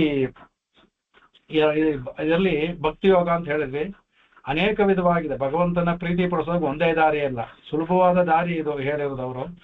ಒಂದು ಯಜ್ಞ ಆಗಾದಿಗಳನ್ನು ಮಾಡೋದಾಗ್ಲಿ, ಇಲ್ಲ ದೀರ್ಘ ತಪಸ್ಸನ್ನ ಮಾಡೋದಾಗ್ಲಿ, ಅದರಲ್ಲೂ ಕಾಯಕ್ಲೇಶದಿಂದ ತಪಸ್ಸು. ನಾವು ಋಷಿಗಳು ನೋಡಿದೀವಿ, ಕೆಲವರೆಲ್ಲ ಬರೀ ಅಲ್ಪಾಹಾರದಿಂದ ತಪಸ್ ಮಾಡಿದವರು, ಇನ್ ಕೆಲವು ಬರೀ ನೀರಿನಿಂದ ಕುಡ್ಕೊಂಡೇ ತಪಸ್ ಮಾಡೋರು, ಇನ್ ಕೆಲವು ಬರೀ ಗಾಳಿಯನ್ನ ಕುಡ್ಕೊಂಡೇ ತಪಸ್ ಮಾಡೋರು, ಇನ್ ಕೆಲವರು ತರಗೆಲೆ, ಈ ತರ ಎಲ್ಲವೇ ಕಷ್ಟಪಟ್ಟು ಕ್ಲೇಶವನ್ನ ಪಡಿಸಿ ಭಗವಂತನ ಧ್ಯಾನ ಮಾಡಿ ಸಿದ್ಧಿ ಪಡೆದವರು ಇದ್ದಾರೆ. ಅದು ಒಂಥರ. ಮತ್ತೆ ಭಕ್ತಿ ಯೋಗದಲ್ಲಿ ಅನೇಕ ಜನ್ಮಗಳು ಅವನನ್ನೇ ಸದಾ ಸ್ಥೈಲವ ಧಾರಿತರ ಚಿಂತನೆ ಮಾಡಿಕೊಂಡು ಪಡೆಯೋದು, ಅದೊಂಥರ. ಅದು ಯಜ್ಞಯಾಗಾದಿಗಳನ್ನ ಮಾಡಿ ಫಲವನ್ನು ಪಡಿತೀವಿ. ಆ ಯಜ್ಞಯಾದಿಗಳನ್ನ ಭಗವಂತನಿಗೆ ಸಮರ್ಪಣೆ ಮಾಡೋದು, ಅವನ ಪ್ರೀತಿಯನ್ನು ಗಳಿಸೋದು ಇನ್ನೊಂದು ವಿಧ. ಭಗವಂತನಿಗೆ ಸಮರ್ಪಣೆ ಮಾಡದೇ ಇದ್ರೆ ಆ ಫಲ ಸಿಗುತ್ತೆ. ಅದಕ್ಕೆ ಯಾವ ಸ್ವರ್ಗ ಯಾವುದು ಯಾವ ಫಲ, ಅದರಲ್ಲಿ ಒಂದೊಂದು ಯಾಗಕ್ಕೆ ಪದಗಳಿದೆ. ಅದು ಸಹ ಕಷ್ಟತರವಾದದ್ದೇ. ಇವುಗಳ ಎಲ್ಲರ ಮಧ್ಯೆ ಈಗ ಮುಂದೊಂದಕ್ಕೂ ಪೀಠಿಕೆ ಹಾಕೊಳ್ತಾರೆ. ಅತ್ಯಂತ ಸುಲಭವಾದದ್ದು ಯಾವುದು ಅಂದ್ರೆ ಇದು ಎಲ್ಲರಿಗೂ ಈಗ ಉಪಾಯ ಇದೆ, ಎಲ್ಲರಿಗೂ ಸಾಧ್ಯವಿಲ್ಲ. ಇದು ತೈವರ್ಣಿಕರು ವೇದಾಧ್ಯಯನ ಮಾಡಿದವರು ಒಬ್ಬೊಬ್ಬರಿಗೂ ಒಂದೊಂದು ಇದಿದೆ. ಆದ್ರೆ ಎಲ್ಲರಿಗೂ ಆಗುವಂತದ್ದು ಏನು ಅಂದ್ರೆ ಈ ಭಕ್ತಿ ಚಿಂತನ, ಅವನ ಸೇವೆ, ಭಗವಂತನ ಸೇವೆ ಮಾಡೋದು, ಧ್ಯಾನ ಮಾಡೋದು, ಅರ್ಚನೆ ಮಾಡೋದಿಲ್ಲ, ಇದು ಅತ್ಯಂತ ಸುಲಭವಾದದ್ದು ಅಂತ ಹೇಳ್ತಾ ಕಡೆಗೆ ಅದನ್ನ ಹೇಳ್ಕೊಂಡು ಹೋಗ್ತಾರೆ. ಅದಕ್ಕೆ ಅಂದ್ರೆ ಅನೇಕ ಪ್ರಶ್ನೆಗಳೆಲ್ಲ ಹಾಕೊಂಡು ಇದು ಯಾವ್ದು ಅಂತ ಅದಕ್ಕೆ ಸರ್ವಭೂತ ಭವದ್ಭವ ಮುಂದೆ ಬರುತ್ತಲ್ಲ, ಅದನ್ನ ಇಲ್ಲಿ ಲಿಂಕ್ ಮಾಡ್ತಾರೆ. ಎಲ್ಲರಿಗೂ ಸುಲಭವಾದಂತಹ ದಾರಿ. ಅದಕ್ಕೆ ಈ ಸ್ತುವಂತಹ ಕಮರ್ಚಂತಹ ಪ್ರಾಪ್ನುರ್ಮಾನವಾ ಶುಭಂ ಅಂತ ಅವ್ರು ಕೇಳುವಾಗ ಇದು ಅತ್ಯಂತ ಸುಲಭವಾದದ್ದು ಅಂತ ಹೇಳ್ತಾರೆ. ಅದರಲ್ಲಿ ನರಹ ಪದವನ್ನು ಹಾಕಿರೋದ್ರಿಂದ ಇದು ಅದ್ಭುತವಾಗಿ ಹೇಳ್ತಾರೆ. ಅದು ಅಂದ್ರೆ ಎಲ್ಲರಿಗೂ ಸಹ ಇಲ್ಲಿ ಅಧಿಕಾರವಿದೆ ಅನ್ನೋತ ಅದನ್ನು ತೋರಿಸ್ಕೊಡ್ತಾರೆ. ಪ್ರತಿಯೊಬ್ಬರಿಗೂ ಅಧಿಕಾರವಿದೆ. ಆಮೇಲೆ ಸ್ತ್ರೀ ಪುರುಷ ಭೇದವಿಲ್ಲ, ಲಿಂಗ ಭೇದವಿಲ್ಲ, ವರ್ಣಾಶ್ರಮ ಭೇದವಿಲ್ಲ. ಎಲ್ಲರೂ ಸಮಾನವಾಗಿ ಮಾಡತಕ್ಕಂತಹ ಉಪಾಯ ಧ್ಯಾಯನ್ ಸ್ತುವನ್ ನಮಸ್ಕ್ಯನ್, ಧ್ಯಾನ ಮಾಡೋದು, ಅವನ ಸ್ತೋತ್ರ ಮಾಡೋದು, ಅರ್ಚನೆ ಮಾಡೋದು, ಇದೆಲ್ಲ ಇದು ಅತ್ಯಂತ ಸುಲಭವಾಗಿದ್ದು ಅಂದ್ಬಿಟ್ಟು ಅಂತ ಅದನ್ನ ಹೇಳ್ತಾರೆ ಕಡೆಗೆ. ಆಮೇಲೆ ಈ ಮುಂದೆ ಬರುವಾಗ ಅನಾದಿ ನಿಧನ ವಿಷ್ಣು ಅನ್ನೋದು 6ನೇದು. ಸರ್ವಲೋಕ ಮಹೇಶ್ವರಂ ಲೋಕಾಧ್ಯಕ್ಷಂ ಸ್ತುವನ್ ನಿತ್ಯಂ ಸರ್ವ ದುಃಖಾದಿಗೋ ಭವೇತ್ ಬ್ರಹ್ಮಣ್ಯಂ ಸರ್ವಧರ್ಮಜ್ಞಂ ಲೋಕಾನಾಂ ಕೀರ್ತಿವರ್ಧನಂ ಲೋಕನಾಥಂ ಮಹದ್ಭೂತಂ ಸರ್ವಭೂತ ಭವೋದ್ಭವಂ. 6 ಮತ್ತು 7ನೇ ಅದರಲ್ಲಿ ಅದಕ್ಕೆ ಹಾಕೊಳ್ತಾರೆ. ಅದಕ್ಕೆ ಏನಂದ್ರೆ ಪೀಠಿಕೆ ಹಾಕೊಳ್ತಾರೆ. ಅದಕ್ಕೆ ಅಂದ್ರೆ ಇವಾಗ ಎಲ್ಲಿವರೆಗೆ ಏನಾಯ್ತು, ಅಸ್ಯೈವ ಏನೋ ಅಂತಾರೆ ಸ್ತುತಿಗೆ ಯೋಗ್ಯನಾದವನು ಪರಮಾತ್ಮನೇ ಅಂತ ಇದೆ ಆಯ್ತು. ಅಂದ್ರೆ ಸರ್ವತೋಮುಖಂ ಸ್ತುತಿ ಯೋಗ್ಯತ್ವಂ ಅಭಿಪ್ರಾಯಂ. ಇಲ್ಲಿವರೆಗೆ ಏನ್ ಸಾಧಿಸಿದ್ರು, ಸ್ತುತಿ ಮಾಡ್ಬೇಕು. ಆ ಸ್ತುತಿಗೆ ಯಾರು ಯೋಗ್ಯ ಅಂದ್ರೆ ಅವನೊಬ್ಬನೇ. ಅದಕ್ಕೆ ತಮೇವಾನ್ ಪದವನ್ನು ಹಾಕಿದ್ರು ಭೀಷ್ಮರು, ಅವನೊಬ್ಬನೇ, ಇನ್ಯಾರು ಇಲ್ಲ ಅಂತ. ಅವನು ಯೋಗ್ಯ, ಅವನು ಸ್ತುತಿಗೆ ಅಂತ. ಆದ್ರಿಂದ ಅವನನ್ನ ಹೇಳ್ತಾ ಕಡೆಗೆ ಅವಾಗ ಅದ್ರಲ್ಲಿ ಏನಪ್ಪ ಬರ್ತಾ ಅಂತ ಹೇಳ್ತಾರೆ. ತದಪೇಕ್ಷೆಯ ಅಪೇಕ್ಷಿತ ಕ್ಷುದ್ಧ ದೇವತಾರಾದಿ ವ್ಯವರ್ತಕೈ ಅನಾದಿ ನಿಧತ್ವಾದಿಭಿ ದಶಭೀಹಿ ವಿಷಿನಷ್ಟಿ. ಅದರಿಂದ ತಮೇವ ಅಂತ ಹಾಕಿರೋದ್ರಿಂದ ಇತರ ದೇವತೆಗಳು ಮತ್ತೆ ಇತರ ಕ್ಷುದ್ರ ದೇವತೆಗಳು ಇದೆಲ್ಲ ಅವರನ್ನೆಲ್ಲ ವ್ಯಾವರ್ತ ಅಂದ್ರೆ ಅವ್ರನ್ನೆಲ್ಲ ಬದಿಗಿಟ್ಟು, ಅಂದ್ರೆ ಅವರೆಲ್ಲ ಇದಕ್ಕೆ ಯೋಗ್ಯ ಇಲ್ಲ, ಸ್ತೋತ್ರ ಮಾಡೋದಕ್ಕೆ ಯೋಗ್ಯರಲ್ಲ ಅವರು ಅಂದ್ಬಿಟ್ಟು. ಅಂದ್ರೆ ಇಲ್ಲಿ ಮೋಕ್ಷೋಪಾಯ ಆದ್ರಿಂದ ಇಲ್ಲಿ ಮುಂದಿನ ಅನಾದಿ ನಿಧಂ ಅಂತ 10 ಪದಗಳಿಂದ ದಶಭಿಹಿ ವಿಷಿನಷ್ಟಿ ಅಂತ ಹೇಳ್ತಾರೆ. 10 ಪದಗಳಿಂದ ಅದನ್ನ ಹೇಳ್ಕೊಂಡ್ ಬರ್ತಾರೆ ಅಂದ್ಬಿಟ್ಟು ವ್ಯಾಖ್ಯಾನ ಮಾಡ್ತಾರೆ. ಅದಕ್ಕೆ ಇಲ್ಲಿ ಅನಾದಿ ನಿಧಂ ಅನ್ನೋದಕ್ಕೆ ಅವ್ರು ಹೇಳ್ತಾರೆ. ಅದಕ್ಕೆ ಅಂದ್ರೆ ಇಲ್ಲಿ ಅನಾದಿ ನಿಧನ, ಅನಾದಿ ಅಂದ್ರೆ ಆದಿ ಇಲ್ಲದವನು ಅನಾದಿ ಅವನೋದಕ್ಕೆ. ಆ ನಿಧನಂ ಬರ್ಬೇಕಾದ್ರೆ ಅವನು ಭಗವಂತನೇ ಉಪಾದಾನ ಮತ್ತು ನಿಮಿತ್ತ ಕಾರಣ ಲೋಕಕ್ಕೆ, ಅವನಿಂದಲೇ ಸೃಷ್ಟಿ ಆಗೋದು. ಅದಕ್ಕೆ ಹೇಳ್ತಾರೆ ಅನಾದಿನ ಅಂದಾಗ ತಸ್ಮಾತ್ ಅಕಾಲ ಉಪಾಧಿಕಂ ಉಪಕಾರಣ. ಅವನಿಗೆ ಆ ಕಾಲ ಅನ್ನೋದಿಲ್ಲ, ಅವನು ಅಕಾಲ, ಅದರಿಂದ ಅವನು ಯಾತಕ್ಕಪ್ಪ ಅಂದ್ರೆ ಅವನಿಗೆ ಉಪಕಾರಿಣಂ. ಅವನು ಯಾತಕ್ಕಪ್ಪ ಅವನು ಎಲ್ಲವನ್ನು ಮಾಡ್ತಾನೆ ಇದನ್ನು ಅಂದ್ರೆ ನಮಗೆಲ್ಲ ಉಪಕಾರ ಮಾಡೋದಕ್ಕೆ ಈ ಕೆಲಸವನ್ನು ಮಾಡ್ತಾನೆ. ಅದಕ್ಕೆ ಹಾಗಾಗಿ ಎಲ್ಲರಿಗೂ ಉಪಕಾರವನ್ನು ಮಾಡೋನಾದ್ರಿಂದ ಅವನು ಅನಾದಿ. ಅದಕ್ಕೆ ನಿಧನಂ ಅಂದ್ರೆ ಸೃಷ್ಟಿ ಸ್ಥಿತಿ ಲಯಗಳನ್ನ ಮಾಡೋದು ಯಾತಕ್ಕೆ ಅಂದ್ರೆ ಒಂದು ಚೇತನವನ್ನ ಈ ಜನ್ಮದಲ್ಲಿ ಇನ್ನೊಂದು ಜನ್ಮದಲ್ಲಾಗ್ಲಿ ಇನ್ನೊಂದು ಇದರಲ್ಲಾಗ್ಲಿ ಅವನು ಧ್ಯಾನ ಮಾಡ್ಕೊಂಡು ಬರ್ಲಿ ಅನ್ನೋದು ಉಪಕಾರ ಮಾಡೋದಕ್ಕೆ ಮಾಡ್ತಾನೆ. ಅದಕ್ಕೆ ಕಡೆಗೆ ಆಮೇಲೆ ವಿಷ್ಣುಂ ಅಂತ ಹಾಕಿರ್ಬೇಕಾದ್ರೆ ಅನಾದಿ ಅಂತ ನಿಧನಂ ಆದ್ರೆ ಮತ್ತೆ ವಿಷ್ಣುಂ ಯಾಕೆ ಹಾಕಿದ್ರು ಅವನೇ ಅಂತ ಹೇಳ್ತಾರೆ.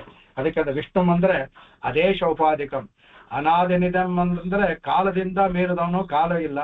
ವಿಷ್ಣುಂ ಅನ್ಬೇಕಾದ್ರೆ ಅದೇಶೋಪಾಧಿಕಂ, ಅವನಿಗೆ ಯಾವ ದೇಶ ಸ್ಥಳ ಇಲ್ಲ, ಯಾವ ದೇಶದಲ್ಲೂ ಆಗ್ಲಿ ಅವನಿಗೆ ಕಾಲದ ಮಿತಿ ಇಲ್ಲ ಅಂತ ಹೇಳಿದ್ರು. ಇಲ್ಲಿ ದೇಶದ ಮಿತಿಯೂ ಇಲ್ಲ, ಎಲ್ಲಾ ಜಾಗದಲ್ಲೂ ಎಲ್ಲಾ ಕಡೆಯಲ್ಲೂ ಭಗವಂತನ ಸ್ತೋತ್ರ ಮಾಡೋದು. ಅದರಿಂದ ವಿಷ್ಣು ಅಂದ್ರೆ ಯಾಕಂದ್ರೆ ವಿಶಾಲ್ ವ್ಯಾಪ್ತಿ ಅಂತ ಎಲ್ಲಾ ಕಡೆ ವ್ಯಾಪಿಸಿರೋದ್ರಿಂದ ಇಲ್ಲಿ ಆಗ್ಲಿ ಇನ್ನೊಂದು ಮ್ಲೇಚ್ಛ ದೇಶ ಆಗ್ಲಿ ಯಾವ ದೇಶದಲ್ಲಿ ಮಾಡಿದ್ರು ಉಪಾಸನೆ ಅವನು ಧ್ಯಾನನೇ. ಅದರಿಂದ ಅದ್ರಲ್ಲಿ ಯಾವ ಕಮ್ಮಿಯೂ ಇಲ್ಲ. ಇಲ್ಲೇ ಮಾಡಬೇಕು, ಭಾರತ ದೇಶದಲ್ಲೇ ಮಾಡಬೇಕು ಅಂತಿಲ್ಲ, ದೇಶ ನಿಮಿತ್ತ ಇಲ್ಲ, ಯಾವ ಜಾಗದಲ್ಲಾದ್ರು ಮಾಡ್ಬೋದು. ಅದಕ್ಕೆ ವಿಷ್ಣು ಅಂತ ಅದನ್ನ ಹಾಕಿದ್ರು. ಅದರಿಂದ ಅದೇಶ ಉಪಾಧಿಕ, ಆ ದೇಶದ ಅವನಿಗೆ ಇದಿಲ್ಲ, ಕಟ್ಟುಪಾಡಿಲ್ಲ ಅವನಿಗೆ, ಅಲ್ಲೂ ಸಹ ಮಾಡ್ಬೋದು ಅನ್ಬಿಟ್ಟು ಅಂತ. ಸರ್ವಲೋಕ ಮಹೇಶ್ವರಂ ಅಂತ ಹೇಳ್ತಾರೆ. ಸ್ತೋತ್ರ ಮನೋರಥ ಪೂರ್ಣ ಪರ್ಯಾಪ್ತ ಮಹಾವಿಭೂತಿಕಂ. ಇಲ್ಲಿ ಅವರೆಲ್ಲ ಸರ್ವಲೋಕ ಮಹೇಶ್ವರ ಬೇರೆ ತರ ಅರ್ಥ ಮಾಡಿದ್ವಿ ಹೇಳಿದ್ವಿ. ಇವರು ಸ್ವಲ್ಪ ಬೇರೆ ತರ ಮಾಡ್ತಾರೆ. ಅಂದ್ರೆ ಇವನು ಸ್ತೋತ್ರ ಮನೋರಥ, ಯಾರು ಅವನನ್ನ ಸ್ತೋತ್ರ ಮಾಡ್ತಾರೋ ಅವರ ಮನೋರಥ, ಅವರ ಆಸೆಗಳನ್ನೆಲ್ಲ, ಅವರ ಮನೋರಥವನ್ನೆಲ್ಲ ಪರಿಪೂರ್ಣ ಮಾಡುವನು. ಪೂರ್ಣ, ಅದು ಪರ್ಯಾಪ್ತ ಪೂರ್ಣ, ಸಂಪೂರ್ಣವಾಗಿ ಅವರಿಗೆ ಅವರ ಬಯಕೆಗಳನ್ನು ಸಂಪೂರ್ಣವಾಗಿ ಈಡೇರಿಸುವವನು. ಅದಕ್ಕೆ ಮಹಾವಿಭೂತಿಗಂ. ಮಹಾವಿಭೂತಿ ಅಂದ್ರೆ ಅವನಿಗೆ ಇರುವ ಒಂದು ಶಕ್ತಿ ಅದು. ಸರ್ವಲೋಕ ಮಹೇಶ್ವರ ಬರೀ ಯಾಕೆಂದ್ರೆ ಒಬ್ಬ ಒಡೆಯನಾಗಿರ್ಬೋದು, ಮುಂದಿನ ಲೋಕಾಧ್ಯಕ್ಷರಿಗೆ ಬರ್ತಾರೆ. ಒಡೆಯನಾದಾಗ ಮಾತ್ರ ಅವನು ಎಲ್ರಿಗೂ ರಾಜ್ಯ ಚೆನ್ನಾಗಿ ಮಾಡ್ತಾನೆ ಆಡ್ತಾನೆ. ಆದ್ರೆ ಒಬ್ಬೊಬ್ಬ ಇದು ಅವನವನಾಗಿ ತನ್ನ ಇದನ್ನ ರೂಢಿಸ್ಕೋಬೇಕು. ಇಲ್ಲಿ ಭಗವಂತ ಆ ತರ ಅಲ್ಲ, ಅವನು ಪ್ರತಿಯೊಂದು ಚೇತನ ಒಳಗಡೆ ಯಾರು ಇದ್ ಮಾಡ್ತಾರೋ ಎಲ್ಲಕ್ಕೂ ಅವರ ಮನೋರಥವನ್ನು ಪೂರ್ಣ ಮಾಡುವಂತಹವನು. ಒಬ್ಬ ರಾಜನಿಗೆ ಅದೆಲ್ಲವನ್ನೂ ಮಾಡಲು ಸಾಧ್ಯವಿಲ್ಲ. ರಾಜ್ಯಭಾರ ಚೆನ್ನಾಗಿ ಮಾಡ್ಬೋದು, ಸುಭಿಕ್ಷವಾಗಿರ್ಬೋದು, ಅದರಿಂದ. ಆದ್ರೆ ಪ್ರತಿಯೊಬ್ಬರ ಮನೋರಥವನ್ನು ಪೂರ್ಣ ಮಾಡೋದು ಇಲ್ಲಿರುವ ಮಹಾರಾಜರಿಗೆ, ಆಳುವವರಿಗೆ ಸಾಧ್ಯವಿಲ್ಲ. ಅದರಿಂದ ಇಲ್ಲಿ ಅವರಿಗೆ ಸರ್ವಲೋಕ ಮಹೇಶ್ವರಂ ಅಂತ, ಈಶ್ವರಂ ಅಂತ ಸಾಗುತ್ತೆ, ಮಹೇಶ್ವರಂ ಅಂತ ಅಂದ್ರೆ ಎಲ್ಲರ ಮನಸ್ಸಿನಲ್ಲೂ ನೀವು ಎಲ್ಲೇ ಧ್ಯಾನ ಮಾಡಿ ಅವನು ಗೊತ್ತಾಗುತ್ತೆ, ಎಲ್ಲರ ಇದು ಪೂರ್ವ ಸ್ಥಾನ ಏನ್ಬಿಟ್ಟು.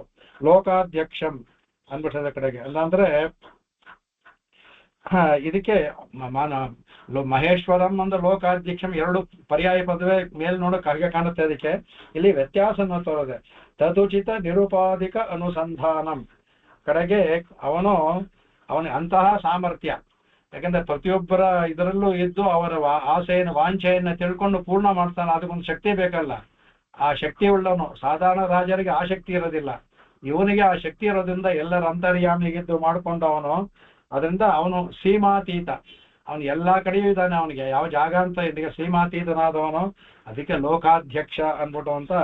ಅವನು ನಿರುಪಾಧಿಕ ಅಂದ್ರೆ ಅವನಿಗೆ ಯಾವ ಒಂದು ಉಪಾಧಿಯೂ ಬೇಡ, ಏನು ಬೇಡ ಅವನಿಗೆ.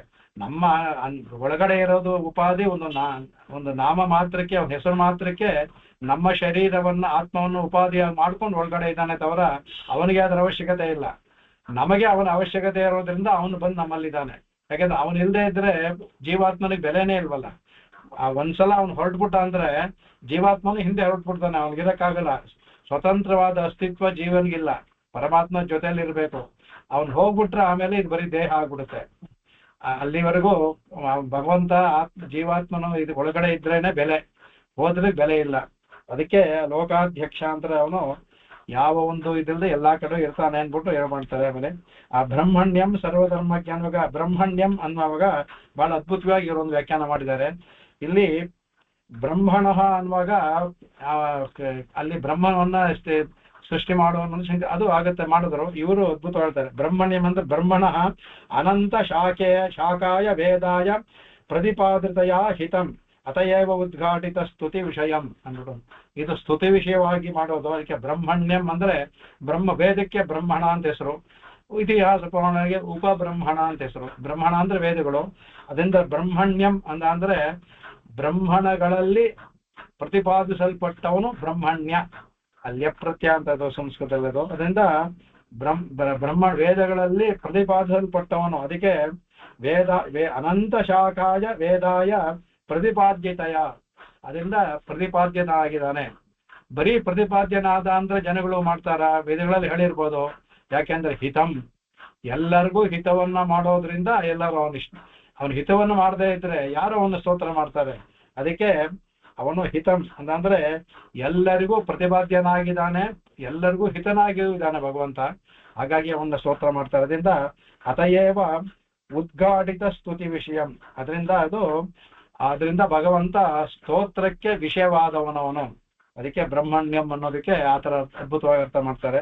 ಸರ್ವಧರ್ಮಜ್ಞಂ ಅನ್ಬೇಕಾದ್ರೆ ಹೇಳ್ತಾರೆ, ಅತಯೇವ ಸ್ವಸ್ತುತಿ ಪರಮಧರ್ಮಜ್ಞಂ, ಅವನು ಸರ್ವಧರ್ಮಜ್ಞ ಅಂದ್ರೆ ಎಲ್ಲ ಧರ್ಮವನ್ನು ತಿಳಿದವನು ಅಂತ ಸಾಧಾರಣವಾಗಿ ವ್ಯಾಖ್ಯಾನ, ಅವರಿಬ್ಬರು ಅದೇ ತರ ವ್ಯಾಖ್ಯಾನ ಮಾಡುದು, ಎಲ್ಲವನ್ನೂ ವಿಷಯವನ್ನು ತಿಳಿದು, ಅದ್ರಲ್ಲಿ ಯಾವ ಸಂದೇಹನೂ ಇಲ್ಲ. ಇವರು ಅದನ್ನೇ ಹೇಳ್ತಾರೆ, ಎಲ್ಲಾ ಶಾಸ್ತ್ರವನ್ನು ತಿಳಿದವನು.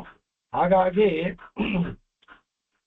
ಇಲ್ಲಿ ಭಕ್ತಿ ಬಹಳ ವಿಶೇಷವಾಗಿ ಇವ್ರು ಹೇಳ್ತಾರೆ, ಈ ಒಂದು ಪ್ರಸಂಗದಲ್ಲಿ, ಈಗ ಈ ವಿಶ್ವಶಾಸ್ತ್ರ ಪ್ರಸಂಗದಲ್ಲಿ ಇಲ್ಲಿ ಸರ್ವಧರ್ಮಜ್ಞವಂದ ಅಂದ್ರೆ ಅವನು ಎಲ್ಲರಿಂದಲೂ ಸ್ತೋತ್ರ ಮಾಡಲ್ಪಡುವನು, ವಿಷಯ ತಿಳಿದವನು, ಎಲ್ಲರ ಭಕ್ತಿಯನ್ನು ತಿಳಿದವನು. ಅವನು ಸರ್ವಧರ್ಮಜ್ಞ ಅಂದ್ರೆ ಎಲ್ಲರ ಭಕ್ತಿಯನ್ನು ನಾವು ಯಾರಿಗಾದ್ರೂ ನಾವು ಏಮಾರಿಸ್ಬೋದು.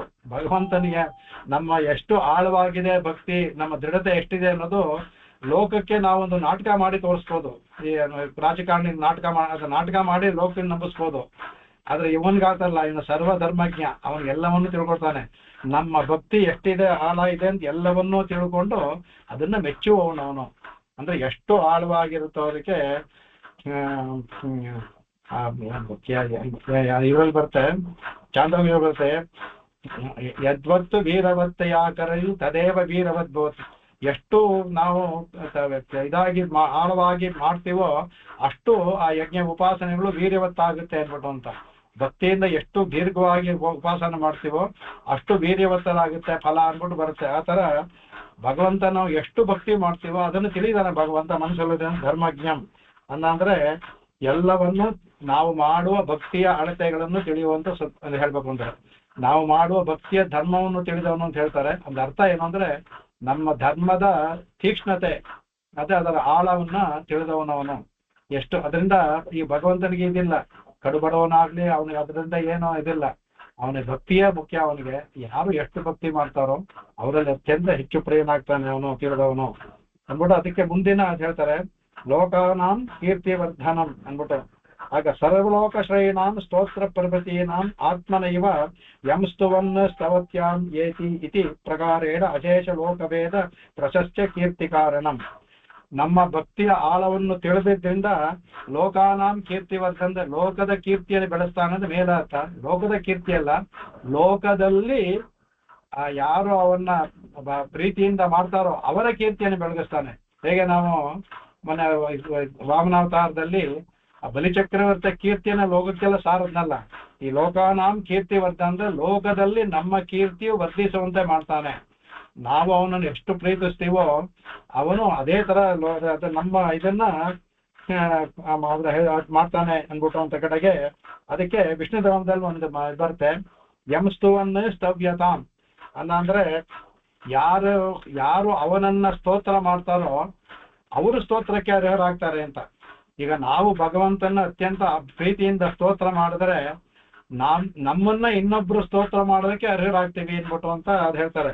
ಯಂಸ್ತುವನ್ನೇ ಸ್ತವ್ಯತಾಂ ಏತಿ ಅನ್ಬಿಟ್ಟು ಅಂತ ಅದನ್ನ ಹೇಳ್ತಾರೆ. ಹಾಗಾಗಿ ಕೀರ್ತಿವರ್ಧನ ಮುಂದನ್ನ ಅಂದ್ರೆ ನಮ್ಮ ಕೀರ್ತಿ ಲೋಕಕ್ಕೆ ತಿಳಿಯುವಂತೆ ಮಾಡ್ತಾನೆ ಭಗವಂತ. ಅವನು ಅವನಿಗೆ ಚಿಕ್ಕದು ಸಾಕು, ಅವನಿಗೇನು ತುಂಬಾ ಏನ್ ಬೇಕಾಗಿಲ್ಲ. ಅವನಿಗೆ ಮುಂದೆ ಬರ್ತೆ ಅದ್ಭುತವಾಗಿ ಅವನಿಗೆ ಭಗವಂತನ ಏನೇನಪ್ಪ ಆಸೆ ಪಡ್ತಾನೆ. ಹೆಚ್ಚು ಇದೆಲ್ಲ ಚಿನ್ನದ ಕಿರೀಟ ಮಾಡಿಕೊಟ್ಟ ಅಂದ್ರೆ ಅವನು ತುಂಬಾ ಅವನಿಗೆ ಕೀರ್ತಿ ಹೆಚ್ಚಿಸ್ತಾನೆ, ಇಲ್ಲ ಯಾವನೊಬ್ಬ ಒಂದು ಸಣ್ಣ ಪುಷ್ಪ ಹಾಕ್ತಾನೆ ಅವನಿಗೆ ಕಮ್ಮಿ, ಆ ತರ ಅಲ್ಲ. ಅದೆಲ್ಲ ನಾವು ಲೌಕಿಕವಾಗಿ ಮಾತ್ರ. ತುಂಬಾ ಇದು ಕೊಟ್ಟ ಅಂದ್ರೆ ಇದೆಲ್ಲ ಮಾಡೋದು. ಆ ಭಗವಂತನಿಗೆ ಭಕ್ತಿಯೇ ಮುಖ್ಯ ತವರ ಬೇರೆ ಯಾವುದೂ ಮುಖ್ಯವಲ್ಲ. ಅದಕ್ಕೆ ನಾವು ಇದರಲ್ಲಿ ಶ್ರೀನಿವಾಸರ ಇದರಲ್ಲಿ ಆ ಕುರುಪತ್ತ ನಂಬಿಯನಸನು ಒಬ್ಬ ರಾಜ ಶ್ರೀನಿವಾಸರಿಗೆ ಅವನಿಗೆ ಭಗವಂತನಿಗೆ ಚಿನ್ನದ ಹೂವನ್ನು ಸಮರ್ಪಣೆ ಮಾಡ್ತಾ ಇದ್ರಂತೆ. ಆ ಚಿನ್ನದ ಹೂವು ಅದೆಲ್ಲ ಹಂಗೆ ಇರ್ತಾ ಇತ್ತು. ಆ ಕೆಳಗಡೆ ಒಬ್ಬ ಕುರುಕತ್ತಿ ನಂಬಿ ಅವನೊಬ್ಬ ಅವನು ಮಡಿಕೆ ಮಾಡ್ತಾ ಇದ್ದ, ಮಣ್ಣು ಮಾಡ್ತಾ ಇದ್ದ. ಅವ್ನು ಮೊದಲು ಒಂದು ಚಿಕ್ಕ ಮಣ್ಣಲ್ಲಿ ಹೂ ಮಾಡಿ ಭಗವಂತನಿಗೆ ಇಟ್ಬಿಟ್ಟು ಆಮೇಲೆ ಕೆಲಸ ಮಾಡ್ತಾ ಇದ್ದಂತೆ. ಅವನು ನೋಡಿದ್ರೆ ಅದು ಭಗವಂತನ ಪಾದದಲ್ಲಿ ಬರ್ತಿತ್ತಂತೆ. ರಾಜಗಳಿಗೆ ನಾನು ಇಷ್ಟು ಚಿನ್ನದಲ್ಲಿ ಮಾಡ್ಕೊಟ್ಟಿದ್ದೀನಿ, ಯಾವ್ದೋ ಮಣ್ಣಲ್ಲಿ ಮಾಡಿದ್ದಿದೆಯಲ್ಲ ಹಾಕ್ತಾರೆ, ನಾವಿಡಲ್ಲ ಸ್ವಾಮಿ ಅರ್ಚಕರಿಗೆ ಅಲ್ಲೋ ಇದಾರೆ ಕೆಳಗಡೆ ಹಾಗೆ ಅಲ್ಲಿ ಬರುತ್ತೆ ಅಂದ್ಬಿಟ್ಟು ಅಂತ ಅಲ್ಲಿ ಹೋಗಿ ರಾಜ ಹೋಗಿ ಅವ್ರನ್ನ ಅದ್ ಮುಂದೆ ಕತೆ ಚೆನ್ನಾಗಿ ಬರುತ್ತೆ. ಅದು ವೇದಾಂತ ದೇಶಿಕರು ಅಮಲಾಂತ ಪಿರಾನ್ ಮಾಡ್ಬೇಕಾದ್ರೆ ಅದರ ವ್ಯಾಖ್ಯಾನಕ್ಕೆ ಇದನ್ನ ಈ ಒಂದು ಇದನ್ನು ತಗೊಂಡಿದ್ದಾರೆ. ಹಾಗೆ ಭಗವಂತನಿಗೆ ಯಾವ ಭಕ್ತಿ ಹೆಚ್ಚು ಅನ್ನೋದಕ್ಕೂ ಅದಕ್ಕೆ ಕೀರ್ತಿ ತಾತ ಅಂದ್ಬಿಟ್ಟು ಅಂತ ಅವರ ಕೀರ್ತಿಯನ್ನು ಹೆಚ್ಚು ಮಾಡ್ತಾನೆ. ಬಲಿಚಕ್ರವರ್ತಿನ ಯಾಕೆ ಮಾಡ್ದ? ಅವನು ನಿಷ್ಕಲ್ಮಶವಾಗಿ ಭಗವಂತನ ದಾನವನ್ನು ಕೊಟ್ಟ. ಯಾವ ಒಂದು ಹೆಮ್ಮೆಗೋ ಇಲ್ಲ ನನಗೆ ಹೆಚ್ಚಾಗ್ಲಿ ಅಂತ ಅವನು ಕೊಡ್ಲಿಲ್ಲ. ಅವನ ಇದು ಏನ್ ಬಂದ್ರು ಕೇಳಿದ್ರು ಕೊಡ್ತೀನಿ ಅಂತ ಕೊಟ್ಟ ಅದು. ಹಾಗಾಗಿ ಅವನ ಕೀರ್ತಿಯನ್ನು ಲೋಕದಲ್ಲಿ ಹೆಚ್ಚು ಮಾಡದ. ತಂದೆಲ್ಲ ಬಿಟ್ಬಿಟ್ಟ ಅವನ ಕೀರ್ತಿನ ಹೆಚ್ಚು ಮಾಡ್ದ. ತಾನೇ ಭಿಕ್ಷೆಯನ್ನು ಬೇಡದ, ವಾಂಚನೆ ಮಾಡದೆಲ್ಲ ಅದು ಅವನನ್ನ ಕೀರ್ತಿ ಅದನ್ನ ಹೇಳ್ತಾರೆ ಲೋಗಾನಾಂ ಕೀರ್ತಿವರ್ಧನಂ. ಅದರಿಂದ ಯಾರು ಮಾಡ್ತಾರೋ ಅವನು ಅದನ್ನ ಮಾಡ್ತಾರೆ ಅಂದ್ಬಿಟ್ಟು ಕಡೆಗೆ ಮಹದ್ಭೂತಂ ಅನ್ಬೇಕಾದ್ರೆ ಮಹತ್ ಭೂತಂ ಅಂದ್ರೆ ಅತ್ಯಂತ ಮಹತ್ವದಿಂದ ಕೂಡದವನು, ಐಶ್ವರ್ಯದಿಂದ ಕೂಡಿದವನು. ಏನಪ್ಪ ಐಶ್ವರ್ಯ? ಇಡೀ ಜಗತ್ತೇ ಅವನ ಐಶ್ವರ್ಯ ಬಿಡಿ. ಅದು ಸಾಧಾರಣವಾದ ನಾವು ಲೋಕ ಹೇಳುವಂತ ಕನಕಾದಿ ಆ ಐಶ್ವರ್ಯ. ಭಗವಂತನ ಐಶ್ವರ್ಯ ಗುಣಗಳು. ಅವನ ಗುಣಗಳಲ್ಲಿ ಒಂದು ಏನು ಅಂದ್ರೆ ಭಕ್ತರ ಒಂದು ಇದನ್ನ ಹೆಮ್ಮೆ ಪಡ್ತಾನಲ್ಲ, ಅದು ಅತ್ಯಂತ ದೊಡ್ಡ ಗುಣ ಒಂದು ಅದಕ್ಕೆ ಮಹದ್ಭೂತಂ. ಭಕ್ತರು ಒಂದು ಸಣ್ಣ ಒಂದು ಇದು ಮಾಡಿದ್ರು ತುಂಬಾ ಹೆಮ್ಮೆ ಪಡ್ತಾನಂತೆ ಅವ್ರ ಬಗ್ಗೆ, ಅದು ದೊಡ್ಡ ಗುಣ ಒಂದು. ಅವನು ಹೇಳ್ತಾನಲ್ಲ, ಅವನು ಕೇಳವರೇ ನಮಗೆ ಉದಾರ ಸರ್ವಯೇ ವೈತೆ ಅಂತ ಹೇಳ್ತಾರೆ. ಆ ಕೇಳವರೇ ಉದಾರಿಗಳು ಅಂತ. ನಾವು ಯಾರು ಸಾಧಾರಣವಾಗಿ ಕೊಡೋರು ಉದಾರಿಗಳು, ಭಗವಂತ ಯಾರು ಕೇಳ್ತಾರೋ ಅವರೇ ಉದಾರಿಗಳು ಅಂತ ಹೇಳ್ತಾನಲ್ಲ. ಆ ತರ ಇಲ್ಲಿ ಮಹದ್ಭೂತಂ ಅಂತ ಅಂದ್ರೆ ಅವನು ಬರೀ ಒಂದು ಸ್ತೋತ್ರಗಳಿಂದ ಮಾಡಿದ್ರೆ ಸಾಕು ಒಂದು ತೃಪ್ತರಾಗ್ಬಿಡ್ತಾನೆ. ಅದಕ್ಕೆ ಅದ್ಭುತವಾಗಿ ಆತನ ಕಡೆಗೆ ಅಂದ್ರೆ ಹೇಳ್ತಾನಂದ್ರೆ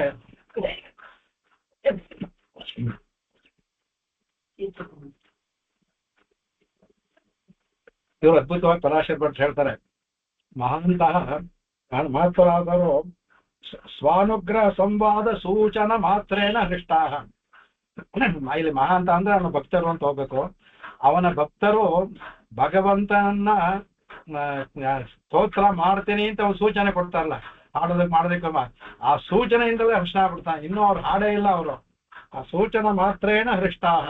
ಅವರು ಇನ್ನೇನು ಹಾಡ್ತಾರೆ. ಈಗ ವೇದ ಶುರು ಮಾಡೋಕ್ಕೆಲ್ಲ ಕೂತ್ಕೊಂಡು ಹರಿ ಓಂ ಶುರು ಮಾಡ್ತೀವಲ್ಲ, ವೇದ ಹೇಳಿರಲ್ಲ ಅಷ್ಟರಲ್ಲೇ ಹೃಷ್ಟ ಆಗ್ಬಿಡ್ತಾನಂತೆ.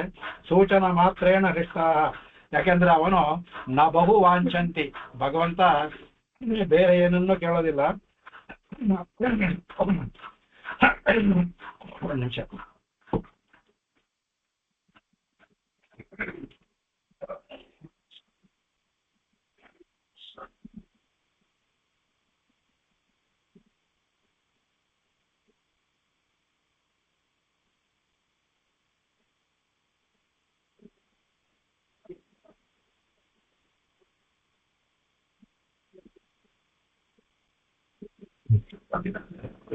ಉದ್ಯೋಗಪುರದಲ್ಲಿ ಬರುತ್ತೆ. ಅದರಲ್ಲಿ ಅದ್ಭುತವಾದ ಒಂದು ಶ್ಲೋಕ. ಅಲ್ಲಿ ಭಗವಂತನ ವಿದುರ ಹೇಳುವಂತ ಮಾತು ಮಾಡ್ತಾರೆ. ಅದಕ್ಕೆ ಅವನು ಏನೇನಪ್ಪ ಭಗವಂತ ಅವನು ಏನ್ ಆಸೆ ಪಡ್ತಾನೆ ಅನ್ಬೇಕಾದ್ರೆ ಅದ್ರಲ್ಲಿ ಬರುತ್ತೆ, ಅನ್ಯತ್ ಪೂರ್ಣಾತ್ ಅಪಾಂಕುಂಪಾತ್, ಅನ್ಯಾತ್ ಪಾದಾವನೇ ಜನಾತ್, ಅನ್ಯತ್ ಕುಶಲ ಸಂಪ್ರಶ್ನಾತ್ ನಚೇಚ್ಛತಿ ಜನಾರ್ದನ. ಜನಾರ್ದನ ಅಂದ್ರೆ ಕೃಷ್ಣನಿಗೆ ಹೇಳ್ದ ಅಂದ್ರೆ ಏನಂದ್ರೆ ಅನ್ಯತ್ ಪೂರ್ಣ ಅಪಾಂಕುಂಭಾತ್. ಭಕ್ತರು ಅವನಿಗೆ ಪೂರ್ಣ ಕುಂಭವನ್ನ ತೋರಿಸ್ಬಿಟ್ರೆ, ಅಪಾಮ್ ಅಂದ್ರೆ ನೀರಿನ ಕುಂಭ ಪೂರ್ಣ. ಯಾಕೆ ನಾವು ಈಗ ಬಂದ್ರೆ ಆಚಾರ್ಯರು ಬಂದ್ರೆ ಅವ್ರಿಗೆಲ್ಲ ಪೂರ್ಣ ಕುಂಭ ಅಂತ ಗೌರವ ಅಂತ, ಆ ಪೂರ್ಣ ಕುಂಭ ಕೊಟ್ರೆ ತೋರಿಸು ಸಾಕಂತ ಭಗವಂತ. ಅದು ಅನ್ಯತ್ ಅಂದ್ರೆ ಅದನ್ನ ಬಿಟ್ಟು ಅದಲ್ಲದೆ ಪೂರ್ಣ ಕುಂಭ ಅಂತ ತೋರಿಸೋದ್ರೆ ಅನ್ಯತ್ ಪಾದಾವನೇ ಜನಾತೆ ಕಡೆಗೆ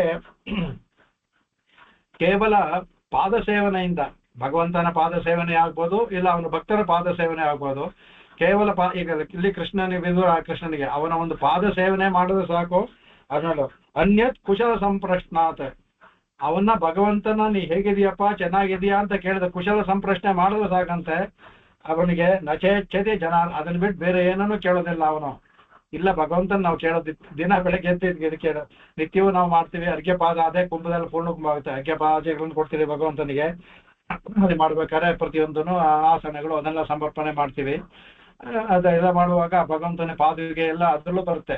16 ಷೋಡಶೋಪಚಾರದಲ್ಲಿ ಪಾದುಕೆ ಸಮರ್ಪಣೆ ಒಂದು ಬರುತ್ತೆ. ಅದನ್ನ ಮಾಡಿ ಭಗವಂತನ ಕೇಳ್ತೀವಿ.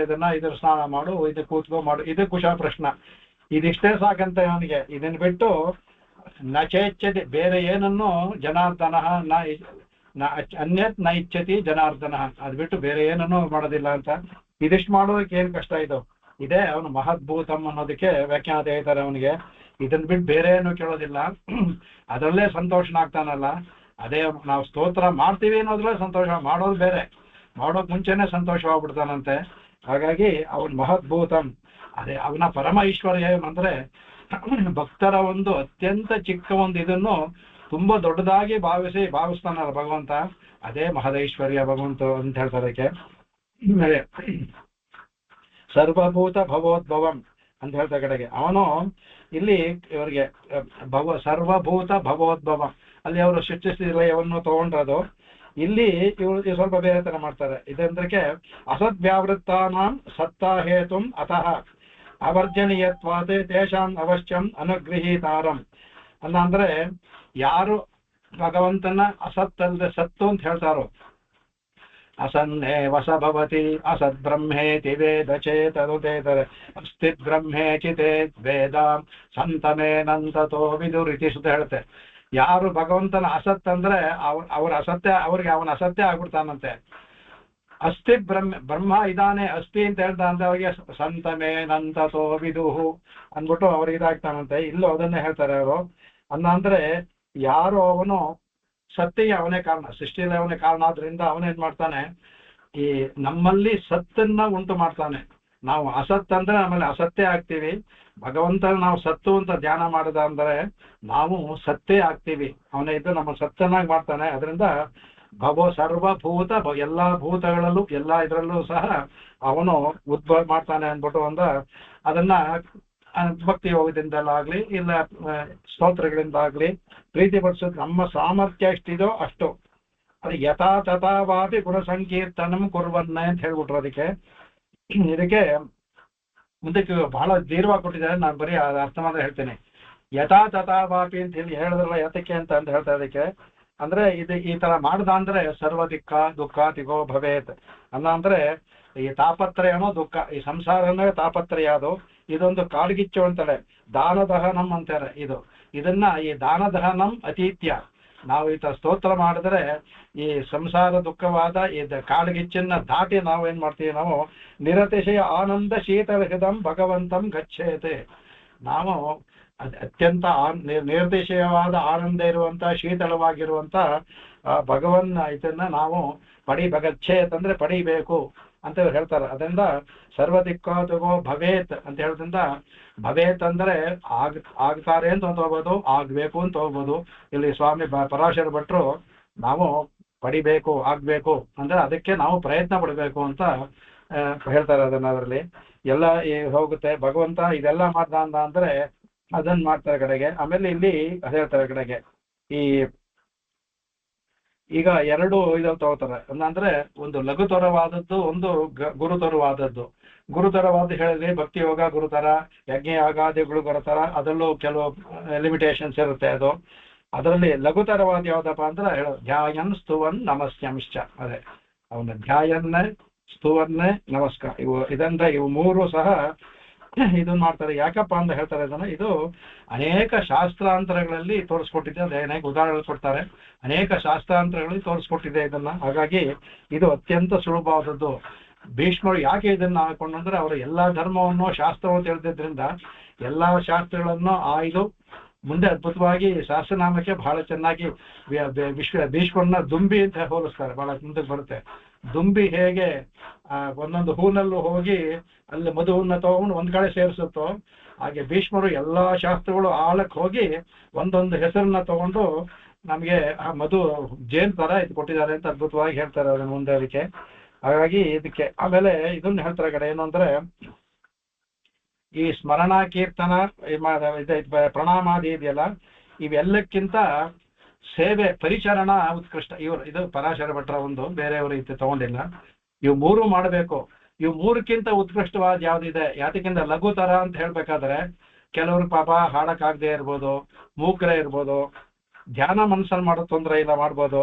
ಅದರಿಂದ ನಮಸ್ಕಾರ ಮಾಡಕ್ ಆಗದೆ ಇರೋದು ಕೆಲವರಿಗೆ ಏನಂದ್ರೆ ಇದು ಏನೋ ಯಾವ್ದಾದ್ರು ಇದರ್ಥ, ಅವಾಗ ಅದಕ್ಕಿಂತ ಲಘುತರ ಅಂದ್ರೆ ಪರಿಚರಣ ಅಂದ್ರೆ ದೇವಸ್ಥಾನದಲ್ಲಿ ಕೂತಲ್ಲೇ ಸ್ವಲ್ಪ ಆ ಕಡೆ ತಳ್ಳೋದು, ಇಲ್ಲ ಅಲ್ಲಿ ಬರುವರಂತ ಭಕ್ತಾದಿಗಳನ್ನ ಇದು ಅಂತ ಮಾಡೋದು, ಹೂವನ್ನ ಕಟ್ಕೊಡೋದು, ಇದರ ಸಣ್ಣ ಸಣ್ಣ ಕೆಲಸ ಇದೆಯಲ್ಲ ಪರಿಚರ್ಯ, ಇಲ್ಲ ಭಾಗವತ ಪರಿಚರ್ಯ ಮಾಡೋದು. ಈ ಪರಿಚರ್ಯ ಅನ್ನೋದು ಇವು ಮೂರಕ್ಕಿಂತ ಸುಲಭವಾದದ್ದು ಉತ್ಕೃಷ್ಟವಾದದ್ದು ಅಂತ ಹೇಳ್ತಾರೆ. ಅದಕ್ಕೆ ಕೋಧರ್ಮ ಅಂತ ಮುಂದೆ 5ನೇ ಪ್ರಶ್ನೆ ಕೇಳ್ತಾರಲ್ಲ, ಕೋಧರ್ಮ ಸರ್ವಧರ್ಮಾಣಂ ಭವತಃ ಪರಮಮತ ಅಂತ ಕೇಳ್ತಾರಲ್ಲ ಯುಧಿಷ್ಠಿರ, ಅದಕ್ಕೆ ಹೇಳ್ತಾರೆ ಕೋಧರ್ಮ ಇತಿ ಪಂಚಮಂ ಪ್ರಶ್ನಂ ಪರಿಹರಿತಿ ಏಷಮೇ ಇತಿ ಏಷಮೇ ಸರ್ವಧರ್ಮಾಣಂ ಧರ್ಮೋಧಿಕತಮೋ ಮತಃ ಯದ್ಭಕ್ತ್ಯಾ ಪುಂಡರೀಕಾಕ್ಷಂ ಸ್ತವೈರಚ್ಚೇನ್ ನರಸ್ಸದ ಅಂದ್ಬಿಟ್ಟು. ಇದಕ್ಕಂತೂ ತುಂಬಾ ದೀರ್ಘವಾಗಿ ಮಾಡಿದ್ದಾರೆ. ನಾನು ಕೆಲವನ್ನೆಲ್ಲ ಹಿಂದೆ ಹೇಳಿ ಬಂದಿದೆ, ಅದನ್ನ ತುಂಬಾ ಅದನ್ನ ಸಾರವನ್ನು ಮಾತ್ರ ಹೇಳ್ಬಿಡ್ತೀನಿ. ಇದನ್ನೆಲ್ಲ ಹೇಳ್ತಾ ಕೂತ್ಕೊಂಡ್ರೆ 2 ಕ್ಲಾಸ್ ಆಗುತ್ತೆ. ತುಂಬಾ ವಿಷಯವಾಗಿ ಹೇಳಿದ್ದಾರೆ. ಅದು ಕೆಲವೆಲ್ಲ ಹಿಂದೆ ಹೇಳಿದ್ದೆ ರಿಪೀಟ್ ಆಗುತ್ತೆ. ಅದು ಇನ್ನು ಕೆಲಸದಲ್ಲಿ ಬ್ರಹ್ಮಸೂತ್ರದಲ್ಲಿ ಇದ್ದು ಅದನ್ನೆಲ್ಲ ತೆಗೆದು ತೋರಿಸ್ಕೊಟ್ಟಿದ್ದಾರೆ. ಅದೆಲ್ಲ ನಮ್ಗೆ ಇವಾಗ ಬೇಡ. ಇದ್ರಲ್ಲಿ ಏನ್ ಸಾರ ಇದೆ ಅಂದ್ಬಿಟ್ಟು 5 ಪೇಜ್ ಇದು ಒಂದಕ್ಕೆ ಹೇಳಿದ್ದಾರೆ. ಅದರಲ್ಲಿ ಏನಂದ ಕಡೆಗೆ ಅದರ ಅವಾಗ ಏಷಮೇ ಸರ್ವಧರ್ಮಾಣಂ ಅಂತ ಏಷ ಅಂತ ಅಂದ್ರೆ, ನಾನು ಹಿಂದೆ ಹೇಳಿದ್ನಲ್ಲಪ್ಪ ಇಲ್ಲಿವರೆಗೆ, ಈಗ ಪರಾಶರ ಭಟ್ರು ಮಾಡಿದಂತಹ ವ್ಯಾಖ್ಯಾನ ಏಷಃ. ಯಾವ ತಮೇವ ಅನ್ನೋದಕ್ಕೆ ಏನು ಹೇಳಿದ್ರಲ್ಲ, ತಮೇವಾನಕ್ಕೆ ಯಾಕೆ ತಮ್ ಏವ ಅನ್ನೋದಕ್ಕೆ ಇಲ್ಲಿ ಒಂದೇ ಹೇಳಿದ್ರಲ್ಲ ಅಂತ ಏಷಃ ಇಲ್ಲಿವರೆಗೂ ಹೇಳಿದ್ನಲ್ಲ ಅವನೇ ಏಷಃ. ಇವನೇ ಹಿಂದೆ ಸೂಚಿಸಲಾದಂತ ಈ ಪರಮಾತ್ಮನೇ ಭಗವಂತನೇ, ಯಾರು ಧ್ಯಾನಕ್ಕೆ ಯೋಗ್ಯನೋ ಸ್ತೋತ್ರಕ್ಕೆ ಯೋಗ್ಯನೋ ಅವನೇ ಅನ್ಬಿಟ್ಟು ಅಂತ ಏಷಃ. ಅನಂತರೋಕ್ತೋ ಭಗವದರ್ಚನ ಸ್ತವನಾದಿ ರೂಪೋ ಯಥಾಧಿಕಾರಂ ಗುರುಗು ಭಾವೇನ ವ್ಯವಸ್ಥಿತ. ಅವರವರ ಕೈಯಲ್ಲಾಗುತ್ತೋದು. ಕೆಲವರು ಗುರುವಾದ ಇದನ್ನು ಆರಿಸ್ಕೋಬಹುದು, ಕೆಲವರು ಲಘುವಾದನ್ನು ಆರಿಸ್ಕೋಬಹುದು. ಅದನ್ನ ಗುರು ಲಘು ಭಾವೇನ ಎರಡರೂ ವ್ಯವಸ್ಥಿತ ಆಗಿದೆ. ಅದು ಏಷಃ ಅಂದ್ರೆ ಏಷಃ ಭಗವಂತಃ. ಇಲ್ಲಿವರೆಗೂ ಹೇಳಿದ್ವಲ್ಲ ಅವನು ಸರ್ವಧರ್ಮಾಣಂ ಹೇಳ್ತಾರೆ. ಧರ್ಮಾಣಂ ಧರ್ಮ ಅಧಿಕತಮ. ಇಲ್ಲಿ ಸರ್ವಧರ್ಮಾಣಂ ಅನ್ಬೇಕಾದ್ರೆ ಹೇಳ್ತಾರೆ ಅದಕ್ಕೆ ಮಧ್ಯೆ ಅಧಿಕತಮ. ಎಲ್ಲಾ ಧರ್ಮಗಳು ಮಧ್ಯೆ ಅಂದ್ಬಿಟ್ರು. ಎಲ್ಲಾ ಧರ್ಮಗಳು ಅಂದ್ರೆ ಯಾವುದು ಅನ್ನುವಾಗ ಇಲ್ಲಿ ನಾವು ಹಿಂದೆ ಹೇಳಿದ್ದನ್ನ ಹೇಳ್ತಾರೆ. ಗುರುತರವಾದ ಲಘುತರವಾದದ್ದು, ಆಮುಷ್ಮಿಕವಾದದ್ದು 2, ಸ್ವರ್ಗಾದಿ ಫಲಗಳನ್ನ ಪಡೆಯೋದು 1, ಅದು ಮತ್ತೆ ಹಿಂತಿರುಗುವಂತಹದ್ದು. ಭಗವಂತನ್ನೇ ಪಡೆಯೋದು ಆಮುಷ್ಮಿಕ, ಅದು ಹಿಂತಿರುಗಲಾರದಂತ ಅದು ಆಮುಷ್ಮಿಕ. ಅದು ಇದರ ಲೋಕದಲ್ಲಿ ಮಾಡಿದಂತ ಈ ಆಧ್ಯಾತ್ಮಿಕ ಲೋಕದಲ್ಲಿ ಮಾಡುವಂತಹದ್ದು, ಇಲ್ಲಿ ಬರುವ ಪುರುಷಾರ್ಥಕ್ಕೆ ಮಾತ್ರ ಮಾಡುವಂತಹದ್ದು. ಅಂದ್ರೆ ಯಜ್ಞಾಗಾದೇನು ಮಾಡೋದು, ಒಂದು ಫಲಕ್ಕಾಗಿ ಮಾಡೋದು, ಪುತ್ರಕಾಮೇಷ್ಟು ಯಾವಾಗ ಆಗಲಿ, ಸ್ವರ್ಗಕ್ಕೆ ಆಗ್ಲಿ, ಪಶುಕಾಮನೆ ಆಗ್ಲಿ, ಒಂದೊಂದಕ್ಕೊಂದೊಂದು ಯಾವಾಗಲಿ ಹೇಳಿದೆಯಲ್ಲ ಅದಕ್ಕೆ. ಇಲ್ಲ ಮಕ್ಕಳು ಬೇಕು ಅಂತ ಆಗಿರೋದಾಗ್ಲಿ. ಅದರಿಂದ ಅದಲ್ಲೇ ಸರ್ವಧರ್ಮಾಣ ಯಾವ್ಯಾವ ಧರ್ಮ ಅನ್ಬೇಕಾದಂದ್ರೆ ಐಹಿಕ ಅಂದ್ರೆ ಪಶುಪುತ್ರಾದಿ ಅರ್ಥಾಹ, ಆಮುಷ್ಮಿಕಾಹ ಸ್ವರ್ಗಾದಿ ಅರ್ಥಾಹ. ಸ್ವರ್ಗಾದಿ ಅನ್ಬೇಕಾದ್ರೆ ಮೋಕ್ಷವನ್ನು ಆದಿ ಸೇರಿಸ್ಕೋಬೇಕು ಅದಕ್ಕೆ ಅರ್ಥ ಅನ್ಬಿಟ್ಟು. ಅದರಿಂದ ಅಸಂಗೈಹಿ ಭಗವದ್ ಆರಾಧನ ಬೋಧ ಅನುಷ್ಠಿತ ಇಷ್ಟಾಪೂರ್ತ ಪರಿಕರ್ಮಿತ ತತ್ವಜ್ಞಾನ ಸಮಾಧಿ ಶರೀರೋ ಮೋಕ್ಷಾರ್ಥ. ಅದರಲ್ಲಿ ಹೇಳ್ತಾರೆ. ಇದರಲ್ಲಿ ಲಘು ಗುರು 2 ಸೇರ್ಕೊಳ್ಳುತ್ತೆ. ಇದರಲ್ಲಿ ಲಘು ಗುರು ಯಾವ್ದಾದ್ರು ಅವ್ರಿಗಾಗುವಂತ ಸುಲಭವಾದದ್ದು ಜಾಗ ಇದು. ಇದನ್ನೇ ಮಾಡಿ ಅಂತ ಹೇಳೋದಿಲ್ಲ, ಇದು ಸುಲಭವಾದದ್ದು ಎಲ್ಲರೂ ಮಾಡಬಹುದು ಅಂತ ಹೇಳ್ತಾರೆ. ತವರ ನೀವು ಗುರುತರವಾದದ್ದನ್ನೇ ಆರಿಸ್ಕೋಬೇಕು. ಕೆಲವನ್ನ ಬೆಟ್ಟ ಹತ್ತೀನಿ ಬೇಕಾದ್ರೆ ಅವ್ರಿಗೆ ಅದೇ ಆಸೆ, ಅವ್ರಿಗೆ ಕಷ್ಟಪಟ್ಟು ಹತ್ತಾರೆ. ಯಾಕೆ ಕಷ್ಟಪಡ್ಬೇಕಪ್ಪ, ಹೆಲಿಕಾಪ್ಟರ್ ಹೋಗಿ ಹೇಳಿದ್ರೆ ಆಯ್ತು ಅಂದ್ಬಿಟ್ಟು ಅಂತ.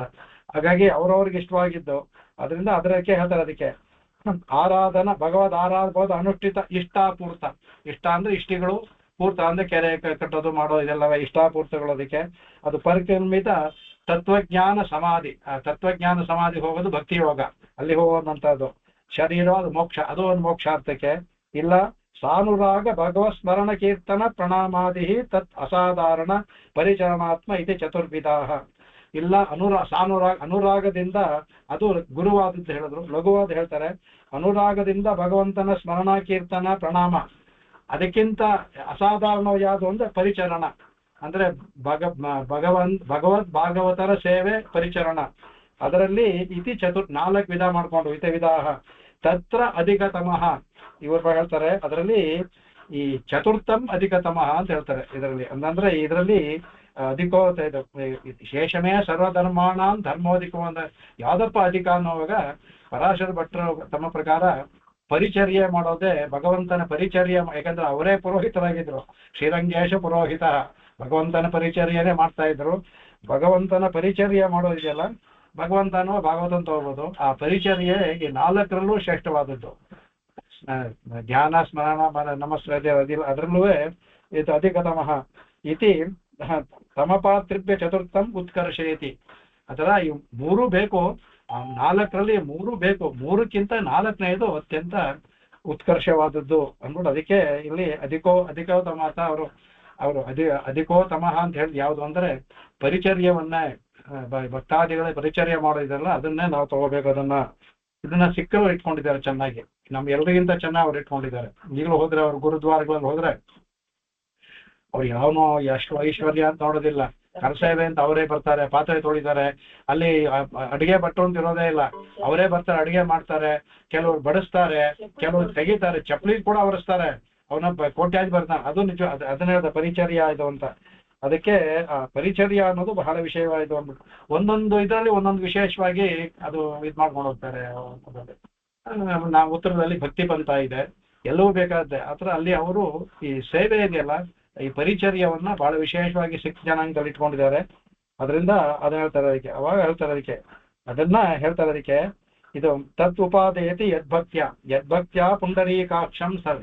ಯದ್ಭಕ್ತ್ಯ ಅನ್ಬೇಕಾದ್ರೆ ಅದ್ ಹೇಳ್ತಾರೆ. ಅಂದ್ರೆ ಭಕ್ತ್ಯ ಅಂತ ಹಾಕೊಳ್ಳುವಂತ ಪುಂಡರೀಕಾಕ್ಷಂ ಸ್ತವೈಹಿ ನರಹ ಸದಾ ಅರ್ಚಯತೆ ಅಂದ್ಬಿಟ್ಟು ಅಂತ ಅರ್ಚನೆ ಮಾಡಬೇಕು ಅಂತ ಹೇಳ್ತಾರೆ. ಅದಕ್ಕೆ ಎಲ್ಲಾ ಸಮಯದಲ್ಲೂ ಭಕ್ತಿಯಿಂದ ತುಂಬಿದ ಪ್ರೀತಿಪೂರ್ವಕವಾದ ಗುಣಗಳಿಂದ ಭಗವಂತನ ಧ್ಯಾಯನ್ನೇ ಸ್ತುವನ್ನೇ ನಮಸ್ತೆಯನ್ನೇ ಪರಿಚರನ್ನೇ ಅಂತ ಇವರು ಸೇರಿಸ್ಕೊಂಡ್ರು. ಆ ಯಾರು ಮಾಡ್ತಾರೋ ಅದು ಅವರು ಅತ್ಯಂತ ಪರಮವಾದದ್ದು ಅಂದ್ಬಿಟ್ಟು ಆ ಭಗವದ್ಗೀತೆಗಳು ಅವನು ಹೇಳ್ತಾನೆ. ಅದ್ರಲ್ಲಿ 9ನೇ ಅಧ್ಯಾಯ ಬರ್ತಾರೆ, ಸುಸುಖಂ ಕರ್ತುಂ ಅವ್ಯಯಂ ಅಂದ್ಬಿಟ್ಟು ಭಗವಂತನ ಹೇಳ್ತಾನೆ. ಅಂದ್ರೆ ಸುಖವಾಗಿ ಸುಲಭವಾಗಿ ಮಾಡೋದಕ್ಕೆ ಮಾಡ್ತಾರೆ ಯಾರು ಅವ್ಯಯಂ, ಅವನು ಭಗವಂತನ ಮಾಡೋದು ಅಂತ ತಾನೇ ಗೀತೆ ಹೇಳ್ಕೊಂಡಿದ್ದಾನೆ ಅವನು. ಇದರಿಂದ ಏನಾಗುತ್ತೆ ಅಂದ್ರೆ ಅವರು ಇಲ್ಲಿ ಒಂದು ದಾರಿ ತೋರಿಸ್ತಾರೆ. ಈಗ ಭಗವಂತನ್ನೇ ಮಾಡಬೇಕು ಅಂತಿರ್ಬೇಕಾದ್ರೆ ಇತರ ದೇವತಾಂತರಗಳನ್ನ ಬಿಡಿ ಅನ್ನೋ ಇದರಲ್ಲಿ ತಾನಾಗೆ ಕೈ ಮುದುಗ ನ್ಯಾಯದಿಂದ ತೋರುತ್ತೆ ಅದು. ಅದನ್ನ ಅದು ಹೇಳ್ಬೇಕಾಗಿಲ್ಲ, ಯಾಕಂದ್ರೆ ಪುಂಡರೀಕಾಕ್ಷಂ ಅಂತ ಹೇಳಿರೋದ್ರಿಂದ ಪುಂಡರೀಕಾಕ್ಷನ್ ಅಲ್ಲ, ಅದು ಸಾಕ್ಷಾತ್ ಭಗವಂತನೊಬ್ಬನೇ ಪುಂಡರೀಕಾಕ್ಷ. ಇತರರಿಗೆ ಇದು ಸಲ್ಲದು ಅಂದ್ರೆ ಮಾಡಿದ್ರೆ ನಿಮಗೆ ಅಮಿತವಾದ ಫಲ ಸಿಗುತ್ತೆ ಅಥವಾ ಅಮಿತವಾದ ಫಲ ಸಿಗೋದಿಲ್ಲ ಅನ್ನೋ ಅರ್ಥ ಹೇಳ್ತಾರೆ ಅದಕ್ಕೆ. ಆವಾಗ ಅದನ್ನ ಹೇಳ್ತಾರೆ ಅದಕ್ಕೆ. ಈ ಒಂದು ಮಾಡ್ದ ಅಂದ್ರೆ ಇದು ಎಷ್ಟು ದೊಡ್ಡದು, ವಿಶ್ವಜಿತ್ ಚಾಂದ್ರಾಯಣಕ್ಕಿಂತ ಹೆಚ್ಚು ಅಂತ. ಸಾಧ್ಯತ್ವೇನ ವಿಶ್ವಜಿತ್ ಚಾಂದ್ರಾಯಣಾದಿಭ್ಯೋ ವ್ಯಯಾಯಾಸ ಬಹುಳೇಭ್ಯೋ ವ್ಯಾವೃತ್ತಿ. ಅಂದ್ರೆ ಅಷ್ಟು ಕಷ್ಟವಾದಂತ ಚಾಂದ್ರಾಯಣ ಅದು ಪಾಪ ಮಾಡುವಂತಹದ್ದು. ಆಮೇಲೆ ವಿಶ್ವಜಿತ್ ಯಾಗಗಳು ಅದೆಲ್ಲ ಮಾಡೋದಿರ್ತೀವಲ್ಲ, ನಚಿಕೇತನ ವಿಶ್ವಜಿತ್ ಯಾಗ ಮಾಡೋದು ಅಂತ, ಅದು ಎಲ್ಲಕ್ಕಿಂತ ಏನು ಫಲ ಬರುತ್ತೋ ಆ ಫಲವನ್ನು ಅತ್ಯಂತ ಸುಲಭವಾಗಿ ಇದರಲ್ಲಿ ಪಡ್ಕೋಬಹುದು ಅಂತಾರೆ. ಅದೇಂದ್ರೆ ಅದನ್ನ ಪುಂಡರೀಕಾಕ್ಷಂ ಸ್ತವೈಹಿ ಅರ್ಚನ್ನೆ ಪರಿಚರನ್ನೆ ಅದನ್ನ ಮಾತ್ರ ಮಾಡ್ಬೇಕು ಅಂತ ಹೇಳ್ತಾರೆ ಕಡೆಗೆ. ಅದಕ್ಕೆ ಒಂದು 2 ಮಾತು ಹೇಳ್ತಾರೆ. ಅದರಲ್ಲಿ ಭಗವದ್ವ್ಯಾಸರೇ ಹೇಳಿದ್ದಾರೆ, ಆರ್ತಾ ವಿಷಣ್ಣ ಶಿಥಿಲಾಶ್ಚ ಭೀತಾ ಮುಂದೆ ಕಡೆಯಲ್ಲಿ ಬರ್ತಲ್ಲ, ಘೋರೇಶು ವ್ಯಾಧಿಷು ವರ್ತಮಾನಾಹ ಸಂಕೀರ್ತ್ಯ ನಾರಾಯಣ ಶಬ್ದ ಮಾತ್ರ ವಿಮುಕ್ತ ದುಃಖ ಸುಖಿನೋ ಭವಂತಿ ಅಂತ ವ್ಯಾಸರು ಇದೆಲ್ಲವನ್ನು ಮಾಡಿ ತಮ್ಮ ಇದರಲ್ಲಿ ಹೇಳ್ಬೇಕಾದ್ರೆ ಒಂದೇ ಹೇಳ್ತಾರೆ, ಯಾರು ದುಃಖದಿಂದ ನೊಂದಿರೋರು, ಕಷ್ಟದಲ್ಲಿರೋರು, ಭಯಗ್ರಸ್ತರು, ಅತ್ಯಂತ ಘೋರವಾದ ರೋಗಗೊಳಗಾಗಿರೋರು ಎಲ್ಲರೂ ಸಹ ಈ ಭಗವಂತ ನಾಮ ಸಂಕೀರ್ತನ ಮಾಡೋದ್ರಿಂದ ಎಲ್ಲವರನ್ನೂ ತಮ್ಮ ದುಃಖವನ್ನೆಲ್ಲ ಕಳ್ಕೊಂಡು ಸುಖವನ್ನು ಪಡ್ತಾರೆ ಅಂದ್ಬಿಟ್ಟು ಹೇಳ್ತಾರೆ ಜೊತೆಗೆ. ಆಮೇಲೆ ಅದೇ ತರ ಇದರಲ್ಲೂ ಸಹ ವಿಷ್ಣು ಪುರಾಣ ಬರುತ್ತೆ, ಅಜ್ಞಾನತೋ ಜ್ಞಾನದೇವ ವಾಸುದೇವಸ್ಥೆ ಕೀರ್ತನಾತೆ. ನೀವು ವಿಷಯವನ್ನ ತಿಳ್ಕೊಂಡು ಮಾಡಿದ್ರೆ ಹೆಚ್ಚು ಆನಂದ ಬರುತ್ತೆ. ಅಜ್ಞಾನತೋವ ಜ್ಞಾನತೋವ, ತಿಳಿದೋ ತಿಳಿದೇನೋ ಅಂತ ಎರಡು ತಗೋಬೋದು. ಒಂದು ತಿಳಿದೇನೋ ಸ್ತೋತ್ರ ಮಾಡೋದು, ಇನ್ನೊಂದು ಸಲ ಸ್ತೋತ್ರ ಮಾಡೋ ಉದ್ದೇಶನೇ ಇಲ್ಲ. ಯಾರೋ ಹೋಗ್ತಾರೆ, ವಾಸುದೇವ ವಾಸುದೇವ ಅಂತ ಕರಿತೀವಿ, ಯಾರೋ ಇನ್ನೊಬ್ಬ ಹೋಗ್ತಾ ಇರ್ತಾನೆ ಅವನ್ನ. ಇಲ್ಲಿ ಅವ್ರಿಗೆ ಭಗವಂತನ ಧ್ಯಾನ ಮಾಡುವ ಒಂದು ಇದು ಉದ್ದೇಶನೂ ಇಲ್ಲ, ಏನೂ ಇಲ್ಲ, ಇನ್ನೊಬ್ಬನ ಕರೀತಾನೆ. ಅದರಿಂದ ಅಜ್ಞಾನತೋ ಜ್ಞಾನತೋವ ವಾಸುದೇವಶ್ಚ ಕೀರ್ತನಾತೆ, ಅದು ಮಾಡಿದ್ರು ಸಹ ತತ್ಸರ್ವಂ ದಿಲಂ ಜಾತಿ ತೋಯಸ್ತಂ ಲವಣನ್ಯತ.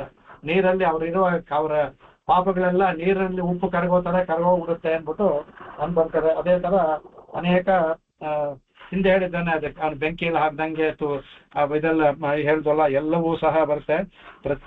ಪ್ರತಿಯೊಂದೂ ಹೇಳ್ಕೊಂಡ್ಬರ್ತಾರೆ. ಆಮೇಲೆ ಅಚ್ಯುತಾನಂದ ಗೋವಿಂದ ನಾಮೋಚ್ಚಾರಣ ಬೇಷಯಾತ್ ನಶ್ಚಂದಿ ಸಕಲ ರೋಗಾ ಸತ್ಯಂ ಸತ್ಯಂ ವದಾಮ್ಯಹಂ ಅಂತ ಅವ್ರು ಇದು ಹೇಳುದಲ್ಲ. ಅಂದ್ರೆ ಅಚ್ಯುತ ಅನಂತ ಗೋವಿಂದ ಅಂತ ಅವ್ರ ನಾಮ ಹೆಸರು ಹೇಳಿ ಸಾಕು, ಎಲ್ಲಾ ರೋಗಗಳು ಹೋಗುತ್ತೆ, ನಿಮ್ಮ ಪಾಪಗಳೆಲ್ಲ ಹೋಗುತ್ತೆ. ಅದಕ್ಕೆ ಇದು ಸತ್ಯಂ ಸತ್ಯಂ ವದಾಮ್ಯ ಹೆಸರು ಹೇಳ್ತಾರೆ. 2 ಸಲ ಒತ್ತಾಗ್ತಾರೆ ಸತ್ಯ ಸತ್ಯ ಅಂದ್ಬಿಟ್ಟು. ಅಂದ್ರೆ ಒಂದ್ಸಲ ಆಗಿ ಇನ್ನೊಂದ್ಸಲ ಅದು ದೃಢಪಡಿಸೋಗಿ ಇನ್ನೊಂದ್ಸಲ ಸತ್ಯಂ ಸತ್ಯಂ ವದಾಮ್ಯಹಂ ಅಂದ್ಬಿಟ್ಟು ಅಂತ. ಅದಕ್ಕೆ ಅದೇ ತರ ಅನೇಕ ಒಂದು ಶ್ರುತಿನಲ್ಲಿ ಮಾತ್ರ ಹೇಳ್ತೀನಿ, ಬಾಕಿ ಹೇಳ್ತಾರೆ. ಶ್ರುತಿಯನ್ನು ಬರುತ್ತೆ, ಆಸ್ಯ ಜಾನಂತೋ ನಾಮಚಿತ್ ವಿಭಕ್ತನಾಂ ಬೃಹತ್ತೆ ವಿಷ್ಣೋ ಸುಮತಿಂ ಭಜಾಮಹೇ ಧ್ರುವಾಸೋ ಅಸ್ಯ ಕೀರ ಯೋಜನಾ ಸಹ ಅಂತ ಶ್ರುತಿಯಲ್ಲಿ ಬರ್ತದೆ. ಅದಕ್ಕೆ ಅನ್ನಂದ್ರೆ ಆಸ್ಯ ಜಾನಂತೋ ನಾಮಚಿತ್ ವಿಭಕ್ತನ, ಅವನಂದ್ರೆ ಹಾಸ್ಯ ಅವನನ್ನ ನಾಮಚಿತ್ ವಿಭಕ್ತನ, ಯಾವುದೋ ಒಂದು ಹೆಸರು ಖಚಿತ್ ಯಾವುದೋ ಒಂದು ವಿಭಕ್ತನ ಹೇಳಿ ಅದರಿಂದ ಏನಾಗುತ್ತೆ ಅಂದ್ರೆ ಹೇಳ್ತಾರೆ ಕಡೆಗೆ. ಅವಾಗ ಅದನ್ನ ಹೇಳ್ತಾರೆ, ಧ್ರುವಾಸೋ ಅಸ್ಯ ಕೀರಯೋ ಜನಾಸಹ. ಕೀರಯ ಅಂತ ಸ್ತೋತ್ರ ಮಾಡೋರು, ಅಸ್ಯ ಕೀರಯ ಜನಾಸಹ ಅಸ್ಯ ಕೀರ ಮಾಡೋದ್ರಿಂದ ಏನಾಗುತ್ತಾರೆ, ಧ್ರುವಾಸಹ. ಧ್ರುವ ಅಂದ್ರೆ ಶಾಶ್ವತವಾಗಿರುವಂತ ಪರಮಪದಲ್ಲಿ ಹೋಗ್ತಾರೆ ಅಂತ. ಆ ಧ್ರುವಾಸಹ ಮೇನಚ್ಚಿದ ಹೇಳ್ಕೋಬಹುದು. ಅದಕ್ಕೆ ಯಾರು ಭಗವಂತನ ವಿಶಿಷ್ಟ ಅಂತ ಹೇಳ್ಕೊಂಡು ಕೀರ್ತನೆ ಮಾಡ್ತಾರೋ, ಯಾರು ಮಾಡ್ತಾರೋ ಅವರು ಹಿಂದೆದಗಲಾರದಂತ ಪರಮಪದಕ್ಕೆ ಹೋಗಿ ಸೇರ್ತಾರೆ ಅಂತ ಶ್ರುತಿನೇ ಹೇಳ್ಬಿಡ್ತೆ. ಅದಕ್ಕೆ ಅವರು ಅದಕ್ಕೆ ವ್ಯಾಖ್ಯಾನ ಎಲ್ಲ ಮಾಡ್ಕೊಂಡು ಹೋಗ್ತಾರೆ. ಇದೆಲ್ಲ ಹೋಗಿದ್ದು. ಆಮೇಲೆ ಭಗವದ್ಗೀತೆ ಹೇಳುವಂತ ಮಾತುಗಳು ಅದೇ ತರ ಹೇಳ್ತಾರೆ. ಆಮೇಲೆ ಇಲ್ಲಿ ನರಹ ಅಂತ ಆಗಿರೋದ್ರಿಂದ ಇಲ್ಲಿ ಅದ್ಭುತವಾಗಿ ಒಂದು ಹೇಳ್ತಾರೆ. ಇಲ್ಲಿ ನರಹ ಅನ್ನೋದು ಏಕವಚನ, ಆಮೇಲೆ ನರಾಹ ಅನ್ನೋದು ಬಹುವಚನ. ಇಲ್ಲಿ ನರಹ ಅಂತ ಆಗಿರೋದಾದ್ರೆ ನರಹ ಅಂದ್ರೆ ಏಕವಚನ ಹಾಕಿದ. ಅದಕ್ಕೆ ಆವಾಗ ಇದಕ್ಕೆ ಏನಾಗ್ತದೆ ಅಂದ್ರೆ, ಒಬ್ಬನ ಹೇಳೋದ್ರಿಂದ ಈಗ ಒಂದು 100 ಜನ ಅಂತ ಹೇಳ್ದ ಅಂದ್ರೆ 1000 ಜನ ಇದ್ದ 100 ಜನ ಅಂದ್ರೆ ಇನ್ ಎಷ್ಟು ಜನಕ್ಕೆ ಯೋಗ್ಯತೆ ಇದೆಯಲ್ಲೋ ಅನ್ನೋದು ಸಂದೇಹ ಬರ್ಬೋದು. ಇಲ್ಲಿ ಏಕವಚನ ಆಗಿರೋದ್ರಿಂದ ಪ್ರತಿಯೊಬ್ಬರು ಅಂತ ಅರ್ಥವಾಗುತ್ತೆ ಅಂದ್ಬಿಟ್ಟು ತಗೊಳ್ತಾರೆ. ನರಹ ಇತಿ ಪ್ರಾಯೇಣ ಸರ್ವಚೇತನಾನಾಂ ಯಥಾಸಂಭವಂ ಅಧಿಕಾರಂ ಸೂಚಯತಿ ಅಂದ್ಬಿಟ್ಟು. ಏಕವಚನ ಹೇಳದ್ರಿಂದ ಎಲ್ಲರಿಗೂ ಅಧಿಕಾರ ಇದೆ ಅಂದ್ಬಿಟ್ಟು ಅಲ್ಲಿ ಸೂಚನೆಯನ್ನು ಕೊಟ್ಟಿದ್ದಾರೆ ಭೀಷ್ಮರು ಅದರಲ್ಲಿ ಅಂದ್ಬಿಟ್ಟು. ಏಕವಚನ ಅದರಿಂದ ಇನ್ನೊಂದು ಹೇಳ್ತಾರೆ, ಮಹಾಯಾಗಾದಿ ಬಹು ಸಹಕಾರಿ ನೈರಪೇಕ್ಷ ಪರಂ ಅಂದ್ರೆ ಇದರಿಂದ ಈ ಏಕವಚನ ಅಂತ ಹೇಳಿದ್ರಿಂದ ಎಲ್ಲರಿಗೂ ಇದಿರುವಲ್ಲ, ಅದರಿಂದ ಮಹಾಯಾಗಗಳ ಒಂದು ಅಪೇಕ್ಷೆ ಆಗ್ಲಿ ಇಲ್ಲ ಭಕ್ತಿ ಯೋಗದ ಅಪೇಕ್ಷೆ ಆಗ್ಲಿ ಯಾವುದೂ ಇದರಲ್ಲಿ ಅಂದ್ಬಿಟ್ಟು ತೋರಿಸುತ್ತೆ ಕಡೆಗೆ. ಆಮೇಲೆ ನರಹ ಅಂತ ಒಂದೇ ಹೇಳೋದ್ರಿಂದ ಅದೇನಾಗುತ್ತೆ, ಅದರಲ್ಲಿ ಅವನು ನಿಂದ್ಯನೇ ಆಗಿರ್ಲಿ ಅಂದ್ರೆ ಒಬ್ಬ ನಿಂದ್ಯ ಅವನು ಆದ್ರೂ ಭಗವಂತನ ಸ್ತೋತ್ರ ಮಾಡ್ತಾನೆ. ಆ ನಿಂದನೆ ಆದ್ರೂ ಸಹ ಆಮೇಲೆ ಗುಣ ವೃತ್ತಿ ಜನ್ಮ ಇದು ಯಾವುದಕ್ಕೂ ಸಂಬಂಧ. ನರಹ ಅನ್ಬೇಕಾದ್ರೆ ಯಾವ ಜನ್ಮದಲ್ಲೂ ಹುಟ್ಟಿರ್ಬೋದು. ಅವನು 5ನೇ ಇದರಲ್ಲಿ ಚಾಂಡಾಲ ಇದರಲ್ಲೇ ಹುಟ್ಟಿರ್ಬೋದು ಅವನು. ಹಾಗಾಗಿ ಅವರೆಲ್ಲ ಬರುತ್ತೆ. ಅದಕ್ಕೆ ಎಲ್ಲರೂ ಸಹ ಇದರಲ್ಲಿ ಒಳಗೆ ಬರ್ತಾರೆ. ನರಹ ಅಂದ್ಬಿಟ್ರೆ ಅವರು ಎಲ್ಲ ಸೇರ್ಕೊಳ್ತಾರೆ.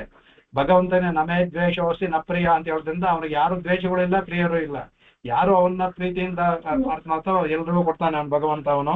ಅದರಿಂದ ಇಲ್ಲಿ ಅಂದ್ರೆ ಈ ಕಡೆಗೆ ಇದನ್ನ ಹೇಳ್ಬಿಟ್ಟು ಹಾಗನ್ಬಿಟ್ಟು ಕೆಟ್ಟ ನಡತೆ ಇದ್ದವ್ರಿಗೂ ಆಗುತ್ತೆ ಅಂದ್ರೆ ಭಗವಂತನೇ ಹೇಳ್ಕೊಂಡು ಕೆಟ್ಟ ನಡತೆಯಲ್ಲೇ ಇರ್ಬೋದಾ ಅಂತ ಹೇಳ್ತಾರೆ. ಆ ತರ ಅಲ್ಲ, ಕೆಟ್ಟ ನಡತೆ ಇದ್ದವರು ತಿದ್ದುಕೊಂಡು ಬಂದ ಅಂದ್ರೆ ಆ ತರ ತಗೋಬೇಕು. ಹಾಗಂದ್ರೆ ಹೇಳ್ತಾ ಇರ್ತೇನೆ ಹೇಳ್ತಾ ಇರ್ತೀನಿ ಭಗವಂತನ ಒಂದು ನಮಸ್ಕಾರ ಮಾಡ್ತೇನೆ, ಇನ್ನೊಂದು ಕೊಲೆ ಮಾಡ್ತೇನೆ ನಮಸ್ಕಾರ, ಆ ತರ ಅರ್ಥವಲ್ಲ ಅದು. ಅದರಿಂದ ಹೇಳ್ತಾರೆ. ಅದಕ್ಕೆ ಭಯ ಇದ್ದವರು ಎಲ್ಲವೂ ಸಹ ಹೇಳ್ತಾರೆ. ಯಾವ ತರ ಹೇಳ್ತಾರೆ, ಭಾಗೀರಥಿ ಪ್ರವಾಹೇನ ಏವ ನಿರ್ಲಿಕ್ತೆ ಕಲ್ಮಶ ರುಚಿ ಪರಮಧಾರ್ಮಿಕೋ ಭವತೀತಿ ಅಂತ ಹೇಳ್ತಾರೆ. ಹೇಗೆ ಗಂಗಾ ಸ್ನಾನದ ಭಾಗೀರಥಿಯಲ್ಲಿ ಸ್ನಾನ ಮಾಡಿದ್ರೆ ಆ ದೇಹವೂ ಶುದ್ಧಿ ಆಗುತ್ತೆ, ಒಳಗಡೆ ಇರುವ ಕಲ್ಮಶವೂ ಶುದ್ಧಿ ಆಗುತ್ತೆ. ಭಾಗೀರಥಿ ಅದೊಂದು ರೀತಿಯಲ್ಲಿ ವಿಶೇಷವಾಗಿ ಅದೇ ಭಗವಂತ ನಾಮಸ್ಮರಣದಿಂದ ನಮಗೆ ದೇಹ ಶುದ್ಧಿಯೂ ಆಗುತ್ತೆ, ಆಂತರಿಕ ಶುದ್ಧಿಯೂ ಆಗುತ್ತೆ ಅಂದ್ಬಿಟ್ಟು ಅದನ್ನ ಹೇಳ್ತಾರೆ. ಅವನು ಪರಮ ಧಾರ್ಮಿಕೋ ಭವತಿ, ಅವನು ಧಾರ್ಮಿಕನಾಗ್ಬಿಡ್ತಾನೆ. ಅವನು ಹೇಳ್ತಾನೆ ಇದ್ದ ಅಂದ್ರೆ ತಿಳಿದೇನೆ ಹೇಳ್ತಾ ಇದ್ರು ಸಹ ಅವನು ಧಾರ್ಮಿಕನಾಗ್ಬಿಡ್ತಾನೆ. ಕಡೆಗೆ ಗೈಡ್ ಪಿಕ್ಚರ್ ನೋಡಿದೀರ ಅವನಿಗೆ ಅದನ್ನ ನಾಟಕ ಮಾಡಕ್ ಬರ್ತಾನೆ. ಕಡೆಗೆ ಎಷ್ಟು ಆಗ್ತಾನೆ, ಜನಗಳ ನಂಬಿಕೆ ನೋಡಿ ಅವನೇ ಸಹ ತಾನೇ ಬದಲಾಗ್ತಾನೆ. ಆ ತರ ಅವನೇ ಧಾರ್ಮಿಕೋ ಭವತಿ ಇತಿ ಗೀಯತೆ, ಧಾರ್ಮಿಕನಾಗ್ತಾನೆ. ಗೈಡ್ ಅವನು ಊರಿನ ಜನಗಳೆಲ್ಲ ಅವ್ನು ನಂಬ್ಬಿಡ್ತಾರೆ. ಇವನು ಇರ್ತಾನೆ ನಮ್ಮ ಕಡೆಗೆ, ಅವನು ಅದ್ ನೋಡಿ ಕಡೆಗೆ ಅವ್ನು ನಿಜವಾಗಿ ಇದಾಗ್ಬಿಡ್ತಾನೆ. ಆತರ ಇಲ್ಲಿ ಧಾರ್ಮಿಕೋ ಭವತಿ ಇತಿ ಆರ್.ಕೆ. ನಾರಾಯಣ್ ಪುಸ್ತಕ ಅದು ಗೈಡ್. ಅವಾಗ ಅದಕ್ಕೆ ಅವನು ಸಮೋಹಂ ಸರ್ವಭೂತೇಶನ್ ಭಗವಂತಗೆ ಏನಲ್ಲ, ನಾನು ಎಲ್ಲರಲ್ಲೂ ಸಮನಾಗಿದ್ದೀನಿ ಅಂದ್ಬಿಟ್ಟು ಅಂತ ಹೇಳಿದಾನೆ ಅದರಲ್ಲಿ. ಆವಾಗ ಅದಕ್ಕೆ ಮುಂದಕ್ಕೆ ಅದು ಹೇಳಿದ ಅದಕ್ಕೆ ಅನೇಕ ಕೊಡ್ತಾ. ಇದಕ್ಕೆ ಅರ್ಥ ಏನು ಅಂದ್ರೆ ಅದ್ ಮೇಲೆ ಹೊಗಳೋದಕ್ಕೆ ಹೇಳುವಂತಹದ್ದು. ಪಾಪಿ ಆಗಿದ್ದು ದುಷ್ಟನಾಗಿದ್ರು ಹೇಳಿದ್ರೆ ಕೊಡ್ತಾನೆ ಅಂದ್ರೆ ಆ ಗುಣದ ಮಹಾತ್ಮೆ ಹೇಳೋದಕ್ಕೆ ಶ್ರುತಿ ಹೇಳದೆ ತವರ ಅವನು ಆತರ ಇರ್ಬೇಕು ಅಂತ ಅರ್ಥವಲ್ಲ ಅದು. ಅದಕ್ಕೆ ಹೇಳ್ತಾರೆ. ಅದಕ್ಕೆ ಕಠೋಪನಿಷತ್ತೆಲ್ಲ ಕೊಟ್ಟು ಮಾಡ್ತಾರೆ ಅವರು. ನಾವಿರತೋ ದುಶ್ಚರಿತ ನಾಶಾಂತೋ ನಾ ಸಮಾಹಿತ ಅಂತ ಬರ್ತೇ ಅದ್ರಲ್ಲಿ. ಅಂದ್ರೆ ನ ವಿರತಃ ನ ದುಶ್ಚರಿತ ನ ಅಶಾಂತ, ಅವನು ದುಶ್ಚರಿತನಾಗಿರೋದು, ಅವನು ಇದಾಗಿರ್ಬಾರ್ದು, ಅವನು ಅವಿರತನಾಗಿರಬಾರ್ದು, ದುಶ್ಚರಿತನಾಗಿರಬಾರ್ದು, ಆಗಿರಬಾರ್ದು ಅಂತೆಲ್ಲ ಹೇಳಿ ಬರ್ತಾರೆ ಭಗವಂತನಕ್ಕೆ. ಅದಕ್ಕೆ ಹೇಳಿ ಆ ತರ ಇರಬೇಕದು. ಆಮೇಲೆ ಇದು ಹೇಳ್ತಾರೆ ಮಹಾಭಾರತದಲ್ಲೇ ಬರೋದು, ಅಪ್ರಾಪ್ಯ ಕೇಶವರಾಜನ್ ಇಂದ್ರಿಯ ಅರ್ಜಿತೈರ್ ನೃಣಾಂ ಅನ್ಬಿಟ್ಟು ಅಂತ. ಅದರಿಂದ ಯಾರು ಹೇಳ್ತಾರೆ ಅಂದ್ರೆ ಅಪ್ರಾಪ್ಯ ಇಂದ್ರಿಯವನ್ನು ಜಯಿಸದ ಮನುಷ್ಯನಿಗೆ ಕೇಶವ ನ ಪ್ರಾಪ್ಯ, ಕೇಶವ ಅಪ್ರಾಪ್ಯ ಅಂದ್ರೆ ಸಿಗೋದಿಲ್ಲ ಅನ್ಬಿಟ್ಟು ಅಂತ. ಅಂದ್ರೆ ಇದೆಲ್ಲ ಇರಬೇಕು. ಒಂದು ವೇಳೆ ತಪ್ಪು ಮಾಡ್ತಿದ್ದವನು ತಿದ್ಕೊಂಡು ಬಂದ್ರೆ ಅವನಿಗೆ ಕೊಡ್ತೇನೆ ಅಂತ ಅರ್ಥವೇ ತವರ ನೀವು ತಪ್ಪು ಮಾಡ್ಕೊಂಡೇ ಇದು ಮಾಡ್ತಾ ಅಂದ್ರೆ ಭಗವಂತ ಕ್ಷಮಿಸ್ತಾನೆ ಅಂತ ಅರ್ಥವಲ್ಲ ಅದು ಅಂದ್ಬಿಟ್ಟು ಅದನ್ನೆಲ್ಲ ತೆಗಿತಾರೆ. ತೆಗಿತಾ ಅದನ್ನ ಅಪಾರ್ಥವಾಗಿ ತಿಳ್ಕೊಬಾರ್ದು ಅಂದ್ಬಿಟ್ಟು ಅದಕ್ಕೆ ಎಲ್ಲ ಆಶ್ರಮಗಳಿಗೂ ಇದೆ ವಿದುರಾದಿಗಳು ಅದೆಲ್ಲ ತುಂಬಾ ಅದಕ್ಕೆಲ್ಲ ಹೇಳ್ಕೊಂಬರ್ತಾರೆ. ಆಮೇಲೆ ಇದಕ್ಕೆ ಭಾಗ ಅಪಶುದ್ಧಾಧಿಕರಣ ಅಂತೆಲ್ಲ ತಗೊಂಡು ಇದೆಲ್ಲ ತೋರಿಸ್ಕೊಂಡಿದ್ದಾರೆ. ಅದೆಲ್ಲ ನಮಗೆ ಬೇಡ ಕಡೆಗೆ. ಆಮೇಲೆ ಅದೊಂದು ಎರಡನ್ನು ಮಾತ್ರ ಹೇಳ್ಬೋದು. ಧರ್ಮಶ್ರುತೋ, ಇದು ಮಹಾಭಾರತದಲ್ಲಿ ಬರೋದು, ಅಶ್ವಮೇಧಿಕ್ ಬರೋದಲ್ಲಿ. ಧರ್ಮಶ್ರುತೋವ ದೃಷ್ಟೋವ ಕಥಿತೋವ ಕೃತೋಪಿವ ಅನುಮೋದಿತೋವ ರಾಜೇಂದ್ರ ಪುನಾದಿ ಪುರುಷಂ ಸದಾ ಅಂದ್ರೆ ಅದನ್ನ ಹೇಳ್ತಾರೆ. ಧರ್ಮವನ್ನ ಶ್ರುತೋವ, ಧರ್ಮವನ್ನ ವಿಷಯವನ್ನ ಯಾರೋ ಕಾಲಕ್ಷೇಪ ಮಾಡ್ತಾ ಇರ್ತಾರೆ, ಅರ್ಥವಾಗದೇ ಇದ್ರು ಕೂತು ಕೇಳಿದ್ರೆ ಸಾಕು, ನಾವು ಹೋಗ್ತಾ ಹೋಗ್ತಾ ಹೋಗ್ತಾ ತಾನೇ ಅರ್ಥವಾಗುತ್ತೆ. ಧರ್ಮಶ್ರುತೋವ ದೃಷ್ಟೋವ, ಧರ್ಮವನ್ನು ಹೇಗಪ್ಪ ನೋಡೋದು ಅಂದ್ರೆ ಧರ್ಮವನ್ನು ಆಚರಿಸ್ತಾ ಇರ್ತಾರಲ್ಲ ಆ ಆಚರಣೆ ನೋಡಿದ್ರು ಸಾಕು. ದೃಷ್ಟೋವ ಅಂದ್ರೆ ಧರ್ಮವನ್ನು ನೋಡೋಕ, ಧರ್ಮವ ಆಚರಣೆಯನ್ನು ಯಾರು ಮಾಡ್ತಾರೆ ಅದನ್ನ ನೋಡಿದ್ರು ಸಹ. ಕಥಿತೋವ, ಅದನ್ನ ಇನ್ನೊಬ್ರಿಗೆ ಹೇಳೋದ್ರಿಂದ ಇನ್ನೊಬ್ರು ಯಾರು ಮಾಡ್ತಾ ಇರ್ಬೇಕಾದ್ರೆ ಕೇಳಿದ್ರಲ್ಲೋ ಸಹ. ಕೃತೋಪಿವ, ನಾವೇ ಮಾಡೋದ್ರಿಂದ ಇದೆಲ್ಲ ಒಂದೊಂದು ಮೇಲೆ ಬರ್ತಾರೆ.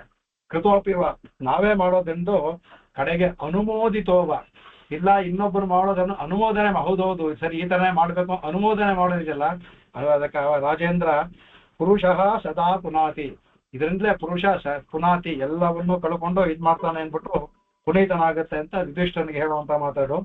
ಕಡೆಗ ಅವಾಗ ಅದನ್ನ ಹೇಳ್ತಾ ಕಡೆಗೆ ಅವಾಗ ಎಲ್ಲವನ್ನೂ ಸಹ ಇದೆಲ್ಲವೂ ಹೇಳ್ತಾ. ಆಮೇಲೆ ಉದ್ಘೋಷಿತೋವ ಪೂಜಿತೋವ ದೃಷ್ಟವ, ಅದಕ್ಕೆಲ್ಲವೂ ಹೇಳ್ಕೊಂಡ್ಬರ್ತಾರೆ. ಅದಕ್ಕೆ ವ್ಯಾಖ್ಯಾನ ಮಾಡ್ಕೊಂಡ್ಬರ್ತಾರೆ. ಅರ್ಥ ನಾ ಹೇಳಿದ್ದಷ್ಟೇ. ಅದಕ್ಕೆ ಎಲ್ಲವನ್ನೂ ಸಹ ಅದ್ಭುತವಾಗಿ ಅದಕ್ಕೆ ಇತಿಹಾಸ ಪುನಃಗಳೆಂದು ತೆಗಿತಾರೆ. ಕಡೆಗೆ ಎಲ್ಲವನ್ನೂ ತೆಗೆದು ಏನ್ ಮಾಡ್ತಾರೆ ಕಡೆಗೆ ಎಲ್ಲಕ್ಕೂ ಸಾಲಂಬನಾಹ ಏವನ್ನ ಕಿಂಚಿದಪಿ ಶಾಸ್ತ್ರಂ ಕುಪ್ಯೇತೆ ವ್ಯವಸ್ಥಿತ ವಿಷಯತ್ವಾತ್ ಅಂತ ಹೇಳೋದಿಲ್ಲ. ಕಣಂದ್ರೆ ಈ ಸೂಕ್ತಗಳು ಎಲ್ಲದರಲ್ಲೂ ಮಾನನೀಯವಾದ್ರಿಂದ ಎಲ್ಲವೂ ಆದ್ರಿಂದ ಇದು ಶಾಸ್ತ್ರದ ಪ್ರಕಾರವೇ ಇರೋದ್ರಿಂದ ಇದ್ರಲ್ಲಿ ಯಾವ ರೀತಿಯಾದ ನ ಕುಪ್ಯತೆ ವಿರೋಧವೂ ಇರೋದಿಲ್ಲ.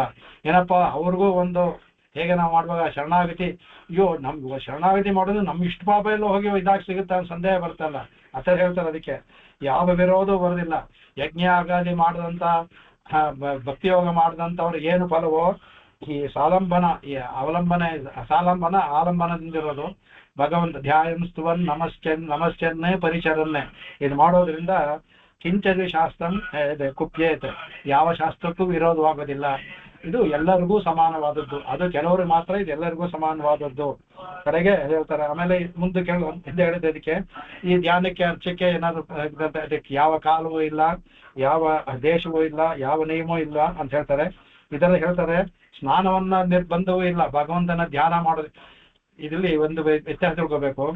ಭಗವಂತನ ಧ್ಯಾನ ಮಾಡೋದಕ್ಕೆ ನಾವು ಶೌಚದಲ್ಲಿದ್ರು ಮಾಡ್ಬೋದು. ಜಪಾದಿಗಳು ಮಾಡಬೇಕಾದ್ರೆ ಶೌಚತ್ವ ಅದೆಲ್ಲ ಬೇಕು. ಕೆಲವು ಸಮಯದಲ್ಲಿ ಜಪಾಗಳನ್ನೆಲ್ಲ ಮಾಡೋಕ್ ಹೋಗ್ಬಾರದು, ಅದ್ ಮಾತ್ರ ಬೇಕು. ಭಗವಂತನ ಧ್ಯಾನ ಮಾಡೋ ಮನಸ್ಸನ್ನು ಇರೋದಕ್ಕೆ ಹೇಳ್ತಾ ಇದಕ್ಕೆ ಯಾವ ಕಾಲವೂ ಯಾವ ಸ್ಥಳವೂ ಇಲ್ಲ, ಯಾವ ಅಶುದ್ಧವೂ ಇಲ್ಲ ಅಂತ ದ್ರೌಪದಿ ಇದನ್ನು ದ್ರೌಪದಿ ಬಹಿಷ್ಠ ಆಗಿದ್ದು ಭಗವಂತನ ಕೂಗ್ಬೇಕಾದ್ರೆ ಫಲ ಸಿಗ್ತಲ್ಲ. ಹಾಗಾಗಿ ಅದರ ಅವಶ್ಯಕತೆ ಇಲ್ಲ. ಆದ್ರೆ ನಾವು ಇದರ ರೂಪವಾಗಿ ನಾವು ಭಗವಂತನ ಜಪವನ್ನ ಮಾಡ್ತಿನ್ನುವಾಗ ಸ್ವಲ್ಪ ಅದಕ್ಕೆ ಬೇಕಾದ ನಿಯಮಗಳು, ಸ್ನಾನಾದಿಗಳು ಮಾಡಿಕೊಂಡು ಒಂದು ಸ್ಥಳದಲ್ಲಿ ಕೂತು ಮನಸ್ಸನ್ನ ಕೇಂದ್ರೀಕರಿಸಿ ಮಾಡ್ಬೇಕಾಗುತ್ತೆ. ಅದಕ್ಕೆ ಆವಾಗ ಅವನು ಹೇಳ್ತಾನೆ ಕಡೆಗೆ ಅದನ್ನ ಹೇಳ್ತಾರೆ, ಇವ್ರು ಹೇಳ್ತಾರೆ ಚಕ್ರಾಯುಧಸ್ಯ ನಾಮನ್ ಸದಾ ಸರ್ವತ್ರ ಕೀರ್ತಯತೆ. ಅವನು ನೀವು ಸ್ತೋತ್ರ ಮಾಡಿ, ಅವನು ಚಕ್ರಾಯುಧ, ನಿಮ್ಮ ಎಲ್ಲಾ ಅಶುದ್ಧಿನೂ ನಿಮ್ಮಲ್ಲಿರೋ ಅಶುದ್ಧಿಯನ್ನೆಲ್ಲ ಕಳೆದ್ಬಿಡ್ತಾನೆ. ಅವನೇ ಚಕ್ರಾಯುಧನಾದ್ರಿಂದ ನಿಮ್ಮ ಅಶುದ್ಧಿಯನ್ನ ಅವನು ಕಳೆದ್ಬಿಡ್ತಾನೆ. ನಿಮ್ಮ ಪಾಠ ಧ್ಯಾನ ಮಾಡ್ತಾ ಇರಿ, ಭಕ್ತಿ ಮುಖ್ಯ ಅಷ್ಟೇ, ಅದನ್ನ ಮಾಡಬೇಕು ಅಂತ ಹೇಳ್ತಾರೆ. ಅದು ಕೆಲವೆಲ್ಲ ಇದ್ರಲ್ಲಿ ಬರುತ್ತೆ. ಬೆಳಗ್ಗೆ ಒಂದು ಮಾಡಿದಂತಹ ಸ್ತೋತ್ರ ಮಧ್ಯಾಹ್ನ ಸಾಯಂಕಾಲದಲ್ಲಿ ಆಗುವಂತ ನಮಗೆ ಅವಘಡಗಳನ್ನು ತಪ್ಪಿಸುತ್ತಂತೆ. ಅದ ಹೇಳ್ತಾರೆ ಅದಕ್ಕೆ, ಅಂದ್ರೆ ನಮ್ಮ ಪವಿತ್ರ ಮಾಡುತ್ತೆ. ಬೆಳಿಗ್ಗೆ ಮಾಡಿದ್ದು ಮಧ್ಯಾಹ್ನ ಸಾಯಂಕಾಲ ಮಾಡುವ ಕೆಲವು ನಮಗೆ ದೋಷಗಳನ್ನು ಸರಿಪಡಿಸುತ್ತೆ ಅಂತ ಅದರಲ್ಲಿ ಬರುವಂತಹ ವಿಷ್ಣು ಧರ್ಮದ ವಿಷಯವನ್ನ ತೆಗೆದು ತೋರಿಸಿದ್ದಾರೆ ಕಡೆಗೆ. ಅದೇ ಒಂದು ಬೆಳಗ್ಗೆ ಎದ್ದ ತಕ್ಷಣ ಹೇಳ್ತಾರೆ, ಎದ್ದ ತಕ್ಷಣ ಭಗವಂತನ ಧ್ಯಾನ ಮಾಡಿ ಕೃಷ್ಣ ಕೃಷ್ಣ ಇದೆ ಗೋವಿಂದ ಅಂದ್ಬಿಟ್ಟು ಬೆಳಿಗ್ಗೆ ಹರಿ ಹರಿ ಅಂತ 7 ಸಲ ಹೇಳಿ ಅಂತ ಹೇಳಿದ್ರೆ, ಎದ್ದ ತಕ್ಷಣ ಹೇಳಿ ಅದೇ ಸಾಕು ನಿಮಗೆ ಅಂತ ಹೇಳ್ತಾ ಅದಕ್ಕೆ. ಆಮೇಲೆ ಅವನು ಭಗವಂತ ಹೇಳ್ಕೊಂಡ್ಬರ್ತಾರೆ, ಅವನು ಈ ಚೇತನ ಯೋಗ್ಯನ ಅಯೋಗ್ಯನ ನೋಡಕ್ ಹೋಗೋದಿಲ್ವಂತೆ. ಇವನು ಯೋಗ್ಯತೆ ಇದೆಯಾ, ಯೋಗ್ಯನ ಅಯೋಗ್ಯನ ಅಂತ ಅವನ ಭಕ್ತಿಯಿಂದ ಹೇಳದ್ನಲ್ಲ, ಅದಕ್ಕೆ ಫಲವನ್ನ ಕೊಟ್ಬಿಡ್ತಾನೆ ಭಗವಂತ. ಅವನೇ ಅವನ ಅಯೋಗ್ಯತೆ ಇದ್ದು ಸರಿಪಡಿಸ್ಕೊಂಡ್ಬಿಡ್ತಾನೆ ಭಗವಂತ. ಹಾಗಾಗಿ ಈ ಸಂಸ್ಕಾರ ಅನ್ನೋದು ಅವನೇ ಕೊಡ್ತಾನೆ. ಅದರಿಂದ ಇದು ಯಾವುದೂ ಸಹ ನಮಗೆ ಇದು ಬರ್ತಾ ಅದಕ್ಕೆ ಸ್ವರೂಪತೋ ಅಲ್ಪಿಯಾನಪಿ ಸಂಕೀರ್ತನಾದಿ ಫಲತೋ ಮಹೀಯಾನ್. ಸ್ವರೂಪದಲ್ಲಿ ಕೀರ್ತನಾದಿಗಳು ಅಲ್ಪವಾದ್ರೂ ಸಹ ಫಲದಲ್ಲಿ ಮಹೀಯಾನ್, ಅತ್ಯಂತ ದೊಡ್ಡದು. ಸ್ವರೂಪದಲ್ಲಿ ಚಿಕ್ಕದು, ಒಂದು ಭಗವಂತನ ನಾಮ ಹೇಳಿದ್ರೆ ಎಷ್ಟೊತ್ತಾಗುತ್ತೆ. ಸ್ವರೂಪದಲ್ಲಿ ಚಿಕ್ಕದು ಭಗವಂತನ ಸ್ತೋತ್ರ ಮಾಡೋದು, ಫಲದಲ್ಲಿ ಅತ್ಯಂತ ದೊಡ್ಡದು. ಯಜ್ಞಯಾಗಾದಿಗಳು ಬಹಳ ದೊಡ್ಡದು ಮಾಡೋದು, ಫಲ ಅಲ್ಪ. ಒಂದು ಸ್ವರ್ಗ ಒಂದು ಇದು ಮಾತ್ರ ಅತ್ಯಂತ ಅಲ್ಪ ಫಲ. ಅದು ಮಾಡೋ ಕೆಲಸ ದೊಡ್ಡದು, ಇದು ಮಾಡೋ ಕೆಲಸ ಚಿಕ್ಕದು, ಫಲ ದೊಡ್ಡದು ಅಂದ್ಬಿಟ್ಟು ಅದನ್ನ ಹೇಳ್ತಾರೆ ಅದಕ್ಕೆ. ಆಮೇಲೆ ಇದರಲ್ಲಿ ಅಸತ್ ಅಧಿಕಾರಿಗಳನ್ನ ಅದು ವರ್ಣನೆ ಮಾಡ್ತಾರೆ. ಸತ್ತಾಗಿದ್ದವರು ಭಗವಂತ ಅಸತ್ತದೇ ಅವ್ರಿಗೆ ಅಸತ್ತೇ ಆಗ್ಬಿಡ್ತಾನೆ ಭಗವಂತ. ನಾ ದೇವ್ರಿಲ್ಲ ಅಂದ್ರೆ ಅವನಿಗೆ ದೇವ್ರು ಇಲ್ವೇ ಇಲ್ಲ, ಅವನಿಗೆ ಯಾರಿದ್ದಾರೆ ಅಂದ್ರೆ ಅವನಿಗೆಲ್ಲ ಇದೆ ಅನ್ಬಿಟ್ಟು ಅಂತ. ಇದನ್ನ ಅದಕ್ಕೆ ಅನೇಕ ಅವನ ಜ್ಞಾನ ಭಕ್ತಿ ಪ್ರತಿಬಂಧಕ ಎಲ್ಲವನ್ನೂ ತೋರಿಸ್ಕೊಂಡು ಬರ್ತಾರೆ ಕಡೆಗೆ. ಆಮೇಲೆ ಆ ಗುರು ಲಘು ಇದನ್ನೋದಕ್ಕೋಸ್ಕರ ಇನ್ನೊಂದ್ಸಲ ದೀರ್ಘವಾಗಿ ಅನೇಕ ಕಡೆ ಹೇಳಿರುವಂತಹ ಇದನ್ನು ಕೊಡ್ತಾರೆ. ಅದಕ್ಕೆ ಒಂದೇ ಒಂದು ಹೇಳ್ತಾರೆ ಇದಕ್ಕೆ. ಇಲ್ಲಿ ಇವ್ರು ಹೇಳ್ಬೇಕಾದ್ರೆ ಯಸ್ಮಿನ್ ನಮಸ್ಕತಿ ನಯಾತಿ ನರಕಂ ಸ್ವರ್ಗೋಪಿ ಯಚ್ಚಿಂತಾನೆ ಅಂದ್ಬಿಟ್ಟು, ಯಾರನ್ನ ನೆನೆಸಿದ್ರೆ ಅವನ ನರಕವೇ ಹೋಗೋದಿಲ್ಲ ಅವನು. ಆಮೇಲೆ ಸ್ವರ್ಗೋಪಿ ಯಚ್ಚಿಂತಾನೆ ವಿಘ್ನ, ಅವನ ಸ್ವರ್ಗದಲ್ಲಿ ಹೋಗುವ ಆ ವಿಘ್ನಗಳು ಸಲ್ಲ ಎಲ್ಲ ಹೋಗ್ಬಿಡುತ್ತೆ ಅಂದ್ಬಿಟ್ಟು. ಎತ್ತ ನಿವೇಶಿತಾತ್ಮ ಮನಸ್ಸೋ ಬ್ರಾಹ್ಮೋಪಿ ಲೋಕ, ಇದು ಹಿಂದೆ ಬಂದಿದೆ. ಅದು ಮೋಕ್ಷವನ್ನ ಪಡಿಬೇಕು ಅನ್ನೋನು ಭಗವಂತನ ಇದರ ಧ್ಯಾನದಲ್ಲೇ ಇದ್ರೆ ಆ ಸ್ವರ್ಗವನ್ನು ದಾಟಿ ಮೋಕ್ಷವನ್ನ ಪಡಿತಾನೆ ಅನ್ಬಿಟ್ಟು ಇಲ್ಲಿ ವಿಷಯವನ್ನ ಹೇಳ್ತಾರೆ. ಬೇರೆ ಯಜ್ಞ ಯಾಗಾದಿಗಳಿಗೂ ಇದಕ್ಕೂ ಒಂದು ಇದು ಕೊಡ್ತಾರೆ, ಏನೋ ಒಂದು ಅತ್ಯಂತ ಅದ್ಭುತವಾದ ಉದಾಹರಣೆ ಕೊಡ್ತಾರೆ ಇಲ್ಲಿ. ಯಜ್ಞ ಆದಾಯಗಳು ಮಾಡ್ದ ಅಂದ್ರೆ ಅದು ಯಜ್ಞ ಯಾಗಾದಿಗಳಲ್ಲಿ ಮೊದಲು ಅದರಲ್ಲಿ ಹೇಗೆ ಒಂದು ರಥೋತ್ಸವಗಳಲ್ಲಿ ಮೊದಲು ಧ್ವಜಾರೋಹಣ ಮಾಡಿ ಅಂಕುರಾರ್ಪಣ ಮಾಡಿ ಅದಕ್ಕೆ ಭಗವಂತನ ಎಲ್ಲ ಮಾಡಿ ಉತ್ಸವಗಳಾದಿಗಳಾಗಿ ಎಲ್ಲ ಆದ್ಮೇಲೆ ನಿತ್ಯ ಹೋಮಗಳಾಗಿ ಕಡೆಗೆ ಭಗವಂತನ ಅವಭೃತವಾಗಿ ಪೂರ್ಣಾಹುತಿ ಆಗಬೇಕು. ಅದೆಲ್ಲ ಆದಾಗ್ಲೇನ ಸಂಪೂರ್ಣವಾಗಿ ಮಾಡಿದಾಗ ಒಂದು ಫಲ ಬರುತ್ತೆ. ಅದು ಇಲ್ಲ ಅದನ್ನ ಹೇಳ್ತಾರೆ, ನಶ ಏಷಃ ಪೂರ್ಣಾಹುತಿ ನ್ಯಾಯಸ್ಯ ವಿಷಯ. ಈ ಪೂರ್ಣಾಹುತಿ ನ್ಯಾಯಕ್ಕೆ ಇದು ವಿಷಯವಲ್ಲ. ಪೂರ್ಣಾಹುತಿಯಿಂದ ಈ ತರ ಪೂರ್ಣಾಹುತಿಯಿಂದ ಎಲ್ಲೆಲ್ಲಿ ಹೋಮಗಳು ಆ ಪೂರ್ಣಾಹುತಿ ಆದಾಗ್ಲೇ ಸಂಪೂರ್ಣ ಫಲ ಬರುತ್ತೆ. ಇದು ಆತರ ವಿಷಯವಲ್ಲ. ಏನೋ ಹೇಳ್ತಾ ಇರ್ತೀರಾ, ಮಧ್ಯೆ ನಿಲ್ಲಿಸ್ಬಿಡ್ತೀರಾ, ಅದರಿಂದ ಅಷ್ಟಕ್ಕೆ ಫಲ ನಿಮಗೆ. ಅದರಿಂದ ಮತ್ತೆ ಮೊದಲಿಂದ ಮಾಡ್ಬೇಕು ಅಂತ ಏನಿಲ್ಲ. ಅದಕ್ಕೆ ಇದು ಅತಿವಾದ ವಿಷಯತ್ವಾತ ಅಂದ್ರೆ ಭಗವಂತನಿಗೆ ಇಲ್ಲಿ ಆಹುತಿಯಾಗಿ ಸಂಪೂರ್ಣ ಆದ್ರೆ ಸಿಗೋ ಫಲ ಸಿಗುತ್ತೆ ಅಂತ ಅಲ್ಲಿ. ಇಲ್ಲದೇ ಇದ್ರೆ ಹೊರಟೋಗ್ಬಿಡುತ್ತೆ ಫಲ. ಮೊದಲಿಂದ ಎಲ್ಲ ಮಾಡ್ಬೇಕು. ಇಲ್ಲಿ ಆ ತರ ಅಲ್ಲ.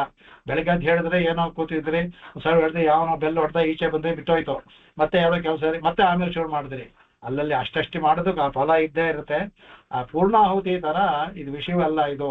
ಹಾಗಾಗಿ ಸ್ವಲ್ಪ ಮಾಡಿದ್ರು ಮಧ್ಯದಲ್ಲಿ ನಿಲ್ಲಿಸಿದ್ರು ಸಹ ಫಲಕ್ಕೆ ಯಾವ್ದು ಕುಂತು ಅಂತೆಲ್ಲ ಅಂದ್ಬಿಟ್ಟು ಅದಕ್ಕೆ ಇದರಿಂದ ಅದ್ಭುತವಾಗಿ ಅದನ್ನು ತೋರಿಸ್ಕೊಡ್ತಾರೆ. ಅದಕ್ಕೆ ಅತ್ಯಂತ ಲಘುವಾಗಿದ್ದು ಅಂತಾನು ತೋರಿಸ್ಕೊಡ್ತಾರೆ ಕಡೆಗೆ. ಆಮೇಲೆ ಅನೇಕ ಸ್ಮೃತಿಗಳಲ್ಲಿ ವೈಷ್ಣವರು ಹೇಳಿದಂತ ಪುರುಷೋಕ್ತ ಯಾಗವನ್ನು ಮಾಡಿ ಇದನ್ನ ಮಾಡಿ ಅಂತೆಲ್ಲ ಹೇಳ್ದ ಅದನ್ನೆಲ್ಲ ತೆಗೆದು ತೋರಿಸ್ಕೊಡ್ತಾನೆ. ಅದಕ್ಕೆ ಚರಾಚರ ಭಗವಂತ ಅಂತಾರೆ. ಇವೆಲ್ಲವನ್ನೂ ಸಹ ವಿಷ್ಣು ತತ್ವದಲ್ಲಿ ಬರೋದು, ವಿಷ್ಣು ನಾರಾಯಣ ಸೂಕ್ತದಲ್ಲಿ ಬರೋ ಮಂತ್ರಗಳೆಲ್ಲ ತೆಗೆದು ಎಲ್ಲವನ್ನು ತೆಗೆದು ತೋರಿಸ್ಕೊಡ್ತಾರೆ. ಅದರಿಂದ ನಮಗೆ ಈ ಇದರಲ್ಲಿ ಕಡೆಯಲ್ಲಿ ಹೇಳೋದು ಮಾತ್ರ ಹೇಳ್ತೀನಿ. ಈ ಎಲ್ಲವನ್ನು ಹಿಂದೆನೆ ಕೆಲವು ಸಮಯ ಹೇಳಿದೀವಿ. ಇದನ್ನೇ ಪ್ರತಿಪಾದನೆ ಮಾಡುವಂತ ವಿಷಯಗಳದು ಚೆನ್ನಾಗಿದೆ. ಆದ್ರೆ ಭಾವಶುದ್ಧಿ, ಮನಸ್ಸಿನ ಶುದ್ಧಿ ಬೇಕು ಅನ್ಬಿಟ್ಟು ಅಂತ ಒಂದೇ ಕೇಳೋದು. ಭಾವಶುದ್ಧಿ ಇದ್ದ ಮಂದ ಮಾಡುವಂತ ಕೆಲಸ. ನಾವು ದೇಹ ಶುದ್ಧಿ ಇಲ್ಲದೆ ಇದ್ರು ಭಾವಶುದ್ಧಿ ಇದ್ದ ಅಂದ್ರೆ ಅದಕ್ಕೆ ಫಲ ಉಂಟು ಅನ್ಬಿಟ್ಟು ಅದನ್ನ ಹೇಳ್ತಾರೆ ಕಡೆಗೆ. ಆಮೇಲೆ ಇದನ್ನ ಹೇಳ್ತಾರೆ, ಯಾತಕ್ಕಪ್ಪ ಇಲ್ಲಿ ಇಷ್ಟೊಂದು ಭೀಷ್ಮರು ಈ ವಿಷ್ಣು ಸಹಸ್ರನಾಮಕ್ಕೆ ಯಾಕೆ ಇಷ್ಟು ಒತ್ತು ಕೊಟ್ಟರು ಅಂತ ಅದ್ಭುತವಾಗಿ ತೋರಿಸ್ತಾರೆ. ಹೇಗೆ ಇದಾರೆ, ಧ್ಯಾಯನ್ ಕೃತೆ ಯಜನ್ನೆ ಯಜ್ಞಸ್ತ್ರೇತಾಯಾಮ್ ದ್ವಾಪರೇ ಅರ್ಚಯನ್ನೇ ತದಾಪ್ನೋತಿ ಕಲವು ಸಂಕೀರ್ತಕೇಶನ್ ಅಂತ. ಅದರಲ್ಲಿ ಕೃತಯುಗದಲ್ಲಿ ಧ್ಯಾನವೇ ಪ್ರಧಾನ. ಇದರಲ್ಲಿ ಯಜ್ಞ ಮತ್ತು ಯಜನ ತ್ರೇತಾಯುಗದಲ್ಲಿ ಬಹಳ ವಿಶೇಷ. ಎಲ್ಲರೂ ಅದಕ್ಕೆ ತ್ರೇತಾಯುಗ, ಎಲ್ಲರೂ 3 ಅಗ್ನಿ ಇಟ್ಕೊಂಡಿದ್ದನ್ನ ತ್ರೇತಾಯುಗ. 3 ಅಗ್ನಿ ಇಟ್ಕೊಂಡು ತ್ರೈವರ್ಣಿಕರಾದ ಎಲ್ಲರೂ ಅಗ್ನಿಹೋತ್ರವನ್ನು ಮಾಡ್ತಾ ಇದ್ರು. ಅದಕ್ಕೆ ತ್ರೇತಾಯುಗ ಅಂತಬಿಟ್ಟೋಕೆ. ದ್ವಾಪರದಲ್ಲಿ ಭಗವಂತನ ಅರ್ಚನೆ ವಿಶೇಷವಾಗಿದ್ದು. ಯದಾಪ್ನೋತಿ ತದಾಪ್ನೋತಿ ಕಲವು ಸಂಕೀರ್ತಕೇಶನಂ. ಕಡೆಗೆ ಏನೋ ಒಂದು ಯದಾಪ್ನೋತಿ ಏನೇ ಒಂದಾಗ್ಲಿ ಫಲ ಲಭಿಸುತ್ತೋ ಇಲ್ವೋ ನೀವು ಅದ್ರ ಬಗ್ಗೆ ಯೋಚನೆ ಮಾಡದೆ ಕಲವು ಕಲಿಯಲ್ಲಿ ಭಗವಂತ ನಾಮ ಸಂಕೀರ್ತನೆ ಮಾಡಿದ್ರೆ ಮೇಲೆ ಹೇಳಿದಂತ 3 ಯುಗಗಳು ಏನೇನು ಫಲ ಬಂತೋ ಆ ಫಲ ತಾನಾಗೆ ಇಲ್ಲಿ ಬಂದು ಸೇರ್ಕೊಳ್ಳುತ್ತೆ ಅಂತ ಹೇಳ್ಬಿಟ್ಟು ಇನ್ನೂ ಮುಂದುವರಿಸ್ತಾ. ಅದಕ್ಕೆ ಯಾಕೆಂದ್ರೆ ಇದು ವಿಷ್ಣು ಧರ್ಮದಲ್ಲಿ ಬರುತ್ತೆ. ಅದ್ಭುತವಾಗಿ ಹೇಳ್ತಾ ಇರೋದು ವಿನಿಂದ ಪ್ರಥಮೇ ಪಾದೆ ಕರಿಷ್ಯಂತಿ ಹರೇ ಕರ ನರಾಹ ಯುಗಾಂತೆ ಚ ಹರೇರ್ನಾಮ ನೈವ ಕಿಶ್ಚಿತ್ ಗೃಹಿಷ್ಯತಿ ಧನ್ಯಾಸ್ತಂ ಪುರುಷ ವ್ಯಾಘ್ರಂ ಭವಾಂ ಬೋಧಾವಮಾಯಿನಃ ಯತ್ವೇನಾಪಿ ಕಲವು ವಿಷ್ಣೋ ಗ್ರಹಿಷ್ಯಂತ್ಯಕ್ಷಯಾತ್ಮನಃ. ಈ ಕಲಿಯುಗದಲ್ಲಿ ಹೇಳ್ತಾರೆ ಮೊದಲನೇ ಈಗ ನಡೆಯೋದು ಪ್ರಥಮೇ ಪಾದೆ. ಈಗ ಕಲಿಯುಗ ನಡೆಯುತ್ತ ಪ್ರಥಮೇ ಪಾದದಲ್ಲಿ ಏನಂತಾರೆ ಅಂದ್ರೆ ನರಾಹ ಹರೇಹೇ ವಿನಿಂದಾ ಕರಿಷ್ಯಂತಿ. ಭಗವಂತನ ಎಲ್ಲರೂ ನಿಂದೆ ನೋಡ್ತಾ ಇದೀವಲ್ಲ, ಎಲ್ಲ ಸನಾತನ ಧರ್ಮವನ್ನು ಧಿಕ್ಕಾರ ಮಾಡು, ಭಗವಂತನ ನಿಂದೆ ಮಾಡ್ತಾ ಇದ್ವಿ. ಕಲಿಯುಗದ ಧರ್ಮ ಅದೇ ಹೇಳ್ತಾರೆ. ನರಾಹ ಹರೇ, ಭಗವಂತನ ನಿಂದೆ, ಸನಾತನ ಅಂದ್ರೆ ಭಗವಂತನೇ, ಅದನ್ನ ನಿಂದೆಯನ್ನ ಮಾಡ್ತಾರೆ. ಇದ್ರ ಕಡೆ ಏನಾಗುತ್ತೆ, ಆ ನಿಂದನೆ ಮಾಡೋ ರೂಪದಲ್ಲಾದ್ರೂ ಭಗವಂತನ ಹೆಸರು ಹೇಳ್ತಾರೆ. ಬರ್ತಾ ಯುಗಾಂತೇಚ ಹರೇರ್ನಾಮ ನೈವ ಕಶ್ಚಿತ್. ಈ ಯುಗಾಂತ ಆಗುವಾಗ ಹೆಸರೇ ಬರೋದಿಲ್ವಂತೆ, ಎಲ್ಲ ಹೊರಟೋಗ್ಬಿಟ್ಟಿರುತ್ತೆ. ಇದು ನಮ್ಮ ಸನಾತನ ಧರ್ಮದ ಯಾವ ಹೆಸರು ಇರೋದಿಲ್ಲ. ಪ್ರಳಯ ಆಗ್ಬೇಕಾದ್ರೆ ಅಲ್ಲಿವರೆಗೆ, ಅದರಿಂದ ಎಷ್ಟು ಬೇಗ ಪ್ರಳಯ ಆಗೋದಿಲ್ಲ. ಭಗವಂತನ ಹೆಸರೇ ಇಲ್ಲದೆ ಇದ್ದಂಗೆ ಆಗ್ಬಿಡುತ್ತಂತೆ. ಯುಗಾಂತೇಚ ಹರೇರ್ನಾಮ ನೈವ ಕಿಶ್ಚಿತ್ ಗ್ರಹಿಷ್ಯತಿ. ಒಬ್ರು ಸಹ ಭಗವಂತನ ಹೆಸರನ್ನೂ ಹೇಳಲ್ಲಂತೆ. ಬಾಕಿ ಸಂಧ್ಯಾ ವಂದನೆ ಮಾಡೋದೆಲ್ಲ ಇರ್ಲಿ, ಭಗವಂತನ ಹೆಸರನ್ನೂ ಸಹ ಯಾರು ನ ಗ್ರಹಿಷ್ಯತಿ ಹೇಳೋದಿಲ್ಲ. ಆ ತರ ಆಗುತ್ತೆ, ಎಲ್ಲರೂ ನಾಸ್ತಿಕರಾಗ್ಬಿಡ್ತಾರೆ ಅಂತ ಅವಾಗ. ಆಮೇಲೆ ಧನ್ಯಾಸ್ತಂ ಪುರುಷಂ ವ್ಯಾಘ್ರಂ ದಮಂ ಬೋಧಾವಮಾನ್ಯ. ಕಡೆಗೆ ಈ ತರ ಯಾರು ಭವಾಂ ಬೋಧಾವಮಾಯನ, ಈ ಭವಸಾಗರದಲ್ಲಿ ಮುಳುಗಿರುವಂತ ಇರೋ ಅವರು ಒಂದು ಸಲ ಭಗವಂತನ ಹೆಸರು ಅವರು ಧನ್ಯರಂತೆ, ಅವರು ಪುರುಷ ವ್ಯಾಘ್ರಂತೆ. ಅವರು ಭಗವಂತನ ಹೆಸರನ್ನು ಹೇಳೋರೆ ಪುರುಷ ವ್ಯಾಘ್ರಂತೆ. ಅವರು ಧನ್ಯರಾಗ್ತಾರಂತೆ. ಬರ್ತಾ ಆಗುತ್ತೆ. ಯಾರು ಒಂದ್ಸಲ ಈಗ ನೋಡ್ತಿದೀವಲ್ಲ, ಇವಾಗ ನಮ್ಮ ಗುರುಗಳು ಹೇಳೋ ಸಮಾಜಿಗೆ ಮೊದಲೆಲ್ಲರೂ ಒಂದು ಸೋಮಯಾಜಿ, ಆಮೇಲೆ ಅವನಿಗೆಲ್ಲ ಎಲ್ಲರೂ ಆ ಹೆಸರಲ್ಲಿ ಹೋಗ್ತಾ ಇದ್ವಿ. ಯಾವ ಯಾಗ ಮಾಡಿದ್ರೆ ಆ ಯಾಗದಲ್ಲಿ ವಾಜಪೇಯಿ ಇತ್ತಲ್ಲ, ಅವಾಗೆಲ್ಲ ಇತ್ತು. ಅವಾಗ ಒಬ್ಬೊಬ್ರು 3 ಇದ್ರು ಅವಾಗ, ಅದು ವಿಶೇಷವಾಗಿತ್ತು. ಅದು ಇವಾಗ ಯಾವ ತರ ಆಗಿದೆ, ಸಂಧ್ಯಾವಂದನೆ ಮಾಡೋರಿಗೆ ಮುಂದೆ ಬರ್ಬೇಕಾದ್ರೆ ಸಂಧ್ಯಾವಂದನಂ ಶ್ರೀನಿವಾಸನ ಬರುತ್ತೆ ನಮ್ಗೆ ಆಸೆ ಹೇಳೋದು. ಆ ಸಂಧ್ಯಾವಂದನೆ ಮಾಡೋದ್ರಿಂದ ಅವನಿಗೆ ದೊಡ್ಡ ಹೆಸರು.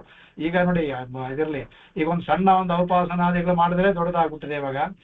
ಆ ತರ ಬರ್ತಾ ಯಾರು ಭಗವಂತನ ಹೆಸರು ಹೇಳ್ರೆ ಅವ್ರು ಧನ್ಯರಂತೆ, ಪುರುಷ ವ್ಯಾಘ್ರಂತೆ. ಅವರು ಒಂದ್ಸಲ ಹೇಳಿದ್ರೆ ಆ ಕಾಲಕ್ಕೆ ಅದು ಭಗವಂತನ ಹೆಸರೇ ಹೇಳ್ತಾನಪ್ಪ ಅಂತ ಆ ಕಾಲಕ್ಕೆ ಅದೇ ದೊಡ್ಡದು. ಅವಾಗ ಅವನು ಹೆಸರೇ ಹೇಳ್ತಾನೆ ಅನ್ಬಿಟ್ಟು ಅಂತ. ಅದಕ್ಕೆ ಆಗ ಕಲವು ವಿಷ್ಣೋ ಗ್ರಹಿಷ್ಯಂತಿ ಅಕ್ಷಯಾತ್ಮನ. ಅವರು ಆತರ ಅವಾಗ ಕಲಿಯುಗದಲ್ಲಿ ಬರ್ತಾ ಹೆಸರನ್ನ ಹೇಳಿದ್ರೆ ಸಾಕು, ಅವರು ಅಕ್ಷಯನಾದ ಭಗವಂತನ್ನೇ ಪಡ್ಕೊಂಡ್ಬಿಡ್ತಾರೆ. ಭಗವಂತ ಕಷ್ಟವೂ ಇದೆ ಕಲಿಯುಗದಲ್ಲಿ, ಸುಲಭವೂ ಇದೆ. ಭಗವಂತನ ನಾಮಸ್ಮರಣ, ಅದಕ್ಕೆ ಭೀಷ್ಮರು ಕಲಿಯುಗ ಇನ್ನೇನು ಆವರ್ತನ ಶುರು ಆಗೋದ್ರಿಂದ ವಿಷ್ಣು ಸಹಸ್ರ ಹೇಳಿದ್ರು. ಅದನ್ನು ಹೇಳಿದ್ರೇನೆ ಕಲಿಯುಗದಲ್ಲಿ ಎಲ್ಲರಿಗೂ ಧರ್ಮ ಮಾರ್ಗದಲ್ಲಿ ಇರ್ತಾರೆ, ಮೋಕ್ಷೋಪಾಯ ಸಿದ್ಧಿಸುತ್ತೆ ಅಂದ್ಬಿಟ್ಟು ಅದನ್ನ ಹೇಳ್ಕೊಂಡ್ಬರ್ತಾರೆ. ಅದಕ್ಕೆ ಇದು ನ್ಯಾಯವಾಗಿದೆ ಅಂದ್ಬಿಟ್ಟು ಅದು ಅನೇಕ ಬಹಳ ಅದ್ಭುತವಾಗಿ ಇದೆಲ್ಲ ಕೊಟ್ಕೊಂಡ್ಬರ್ತಾರೆ. ನಮಗೆ ಅದೇ ಆಮೇಲೆ ಕಡೆಗೆ ಇದು ಅಷ್ಟೇ ಅಲ್ಲ, ಇದಕ್ಕೆ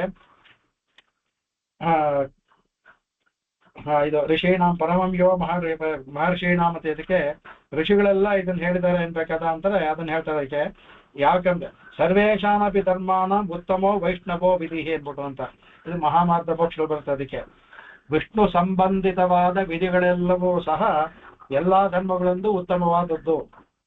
ಪರಮೋ ಧರ್ಮ ವೈಷ್ಣವೋ ವಿಧಿ ಅಂದ್ರೆ ವಿಷ್ಣುವಿನ ಪರವಾದ ಯಾವ ಧರ್ಮಗಳಿರುತ್ತೋ ಅದು ಧ್ಯಾಯನ್ ಸುವನ್ ನಮಸ್ಯ ಆರಾಧನೆ ಮಾಡೋದು ಪ್ರತಿಯೊಂದು ಎಲ್ಲವೂ ಸಹ ಸರ್ವೇಶಾಂ ಧರ್ಮಾಣ ಎಲ್ಲಾ ಧರ್ಮಗಳಿಗೂ ಅತ್ಯಂತ ಈ ವೈಷ್ಣವ ಧರ್ಮ ಅನ್ನೋದು ಬಹಳ ಹೆಚ್ಚು ಅಂತ ಅದರಲ್ಲಿ ಮೋಕ್ಷ ಪರ್ವದಲ್ಲಿ ಬರುತ್ತೆ. ಅದಕ್ಕೆ ಅವಾಗ ರಕ್ಷತೆ ಭಗವಾನ್ ವಿಷ್ಣು ಭಕ್ತಾನಾಂ ಆತ್ಮಶರೀರವತೆ. ಭಗವಂತ ಅವನೇನ್ ಮಾಡ್ತಾನಂತೆ, ಅವನ ರಕ್ಷಕನಾದ್ರಿಂದ ತನ್ನ ಶರೀರವನ್ನ ನಾವು ಹೇಗೆ ಕಾಪಾಡ್ಕೊಳ್ತೀವೋ, ಅದೇ ಭಗವಂತನಿಗೆ ಯಾವ ಶರೀರ ಇದೆ, ನಮ್ಮ ಶರೀರವನ್ನು ಯಾವ ತರ ನಾವು ಜೋಪಾನವಾಗಿ ಕಾಪಾಡ್ಕೊಳ್ಳೋ ತರ ಭಕ್ತಾನಾಂ ಆತ್ಮಶರೀರವತೆ ರಕ್ಷತೆ. ತನ್ನ ಶರೀರ ಎಲ್ಲ ನಮ್ಮ ಶರೀರವೇ ಆಗಿದಾನ ಅವನು ನಮ್ಮ ಆತ್ಮವೇ ಅವನ ಶರೀರ. ತನ್ನ ಶರೀರದ ತರ ನಮ್ಮನ್ನ ಕಾಪಾಡ್ತಾನಂತೆ ಭಗವಂತ. ಒಂದು ಸಲ ಅವನ ಧ್ಯಾನ ಮಾಡ್ದ ಅಂದ್ರೆ ಗೋವಿಂದ ಭಕ್ತಿ ಅಭ್ಯಧಿಕಂ ಶ್ರೇಯಶ್ಚಾನ್ಯತೆ ನ ವಿದ್ಯತೆ ಅಂದ್ಬಿಟ್ಟು ಹೇಳ್ತಾ ಕಡೆಗೆ ಅದರಿಂದ ಗೋವಿಂದ ಭಕ್ತಿಗಿಂತ ಮಿಗಿಲಾದಂತಹ ಇನ್ನೊಂದು ಶ್ರೇಯಸ್ಸಾದ ವಿಷಯವಿಲ್ಲ ಅಂತ ಮಹಾಭಾರತ ಹೇಳಿರೋ ವಿಷಯವನ್ನು ಸಹ ಅದನ್ನ ತೋರಿಸ್ಕೊಡ್ತಾರೆ. ಅದಕ್ಕೆ ಪರಮಂ ಯೋ ಮಹತ್ ಬ್ರಹ್ಮ ಪರಮ ವಿಪರಾಯಣಂ ಪವಿತ್ರಾಣಂ ಪವಿತ್ರಂ ಯೋ ಮಂಗಳಾನಾಂಚ ಮಂಗಳಂ ಅಂತಕ್ಕಂದ್ರೆ ಇದನ್ನು ಮುಗಿಸ್ಬಿಟ್ಟ ಅಂದ್ರೆ ಅಲ್ಲಿಗೆ ಈ ಶ್ಲೋಕ ಇದ್ರಲ್ಲಿ ಮುಗಿದೋಗ್ಬಿಡುತ್ತೆ. ಒಂದು 5 ನಿಮಿಷ ಹೆಚ್ಚು ಕಡಿಮೆ. ಇದರಲ್ಲಿ ಇದನ್ನು ನಾನು ಬಾಕಿ ಮೇಲರ್ಥ ಹೇಳಿದ್ರು. ಅದಕ್ಕೆ ಅವನು ಪರಮಂ ಯೋ ಮಹತ್ ಬ್ರಹ್ಮ ಇಲ್ಲಿಗೆ ಒರೇ ವರ್ಷ ಶ್ಲೋಕ ಮುಗಿಸ್ಕೊಡ್ತಾರೆ.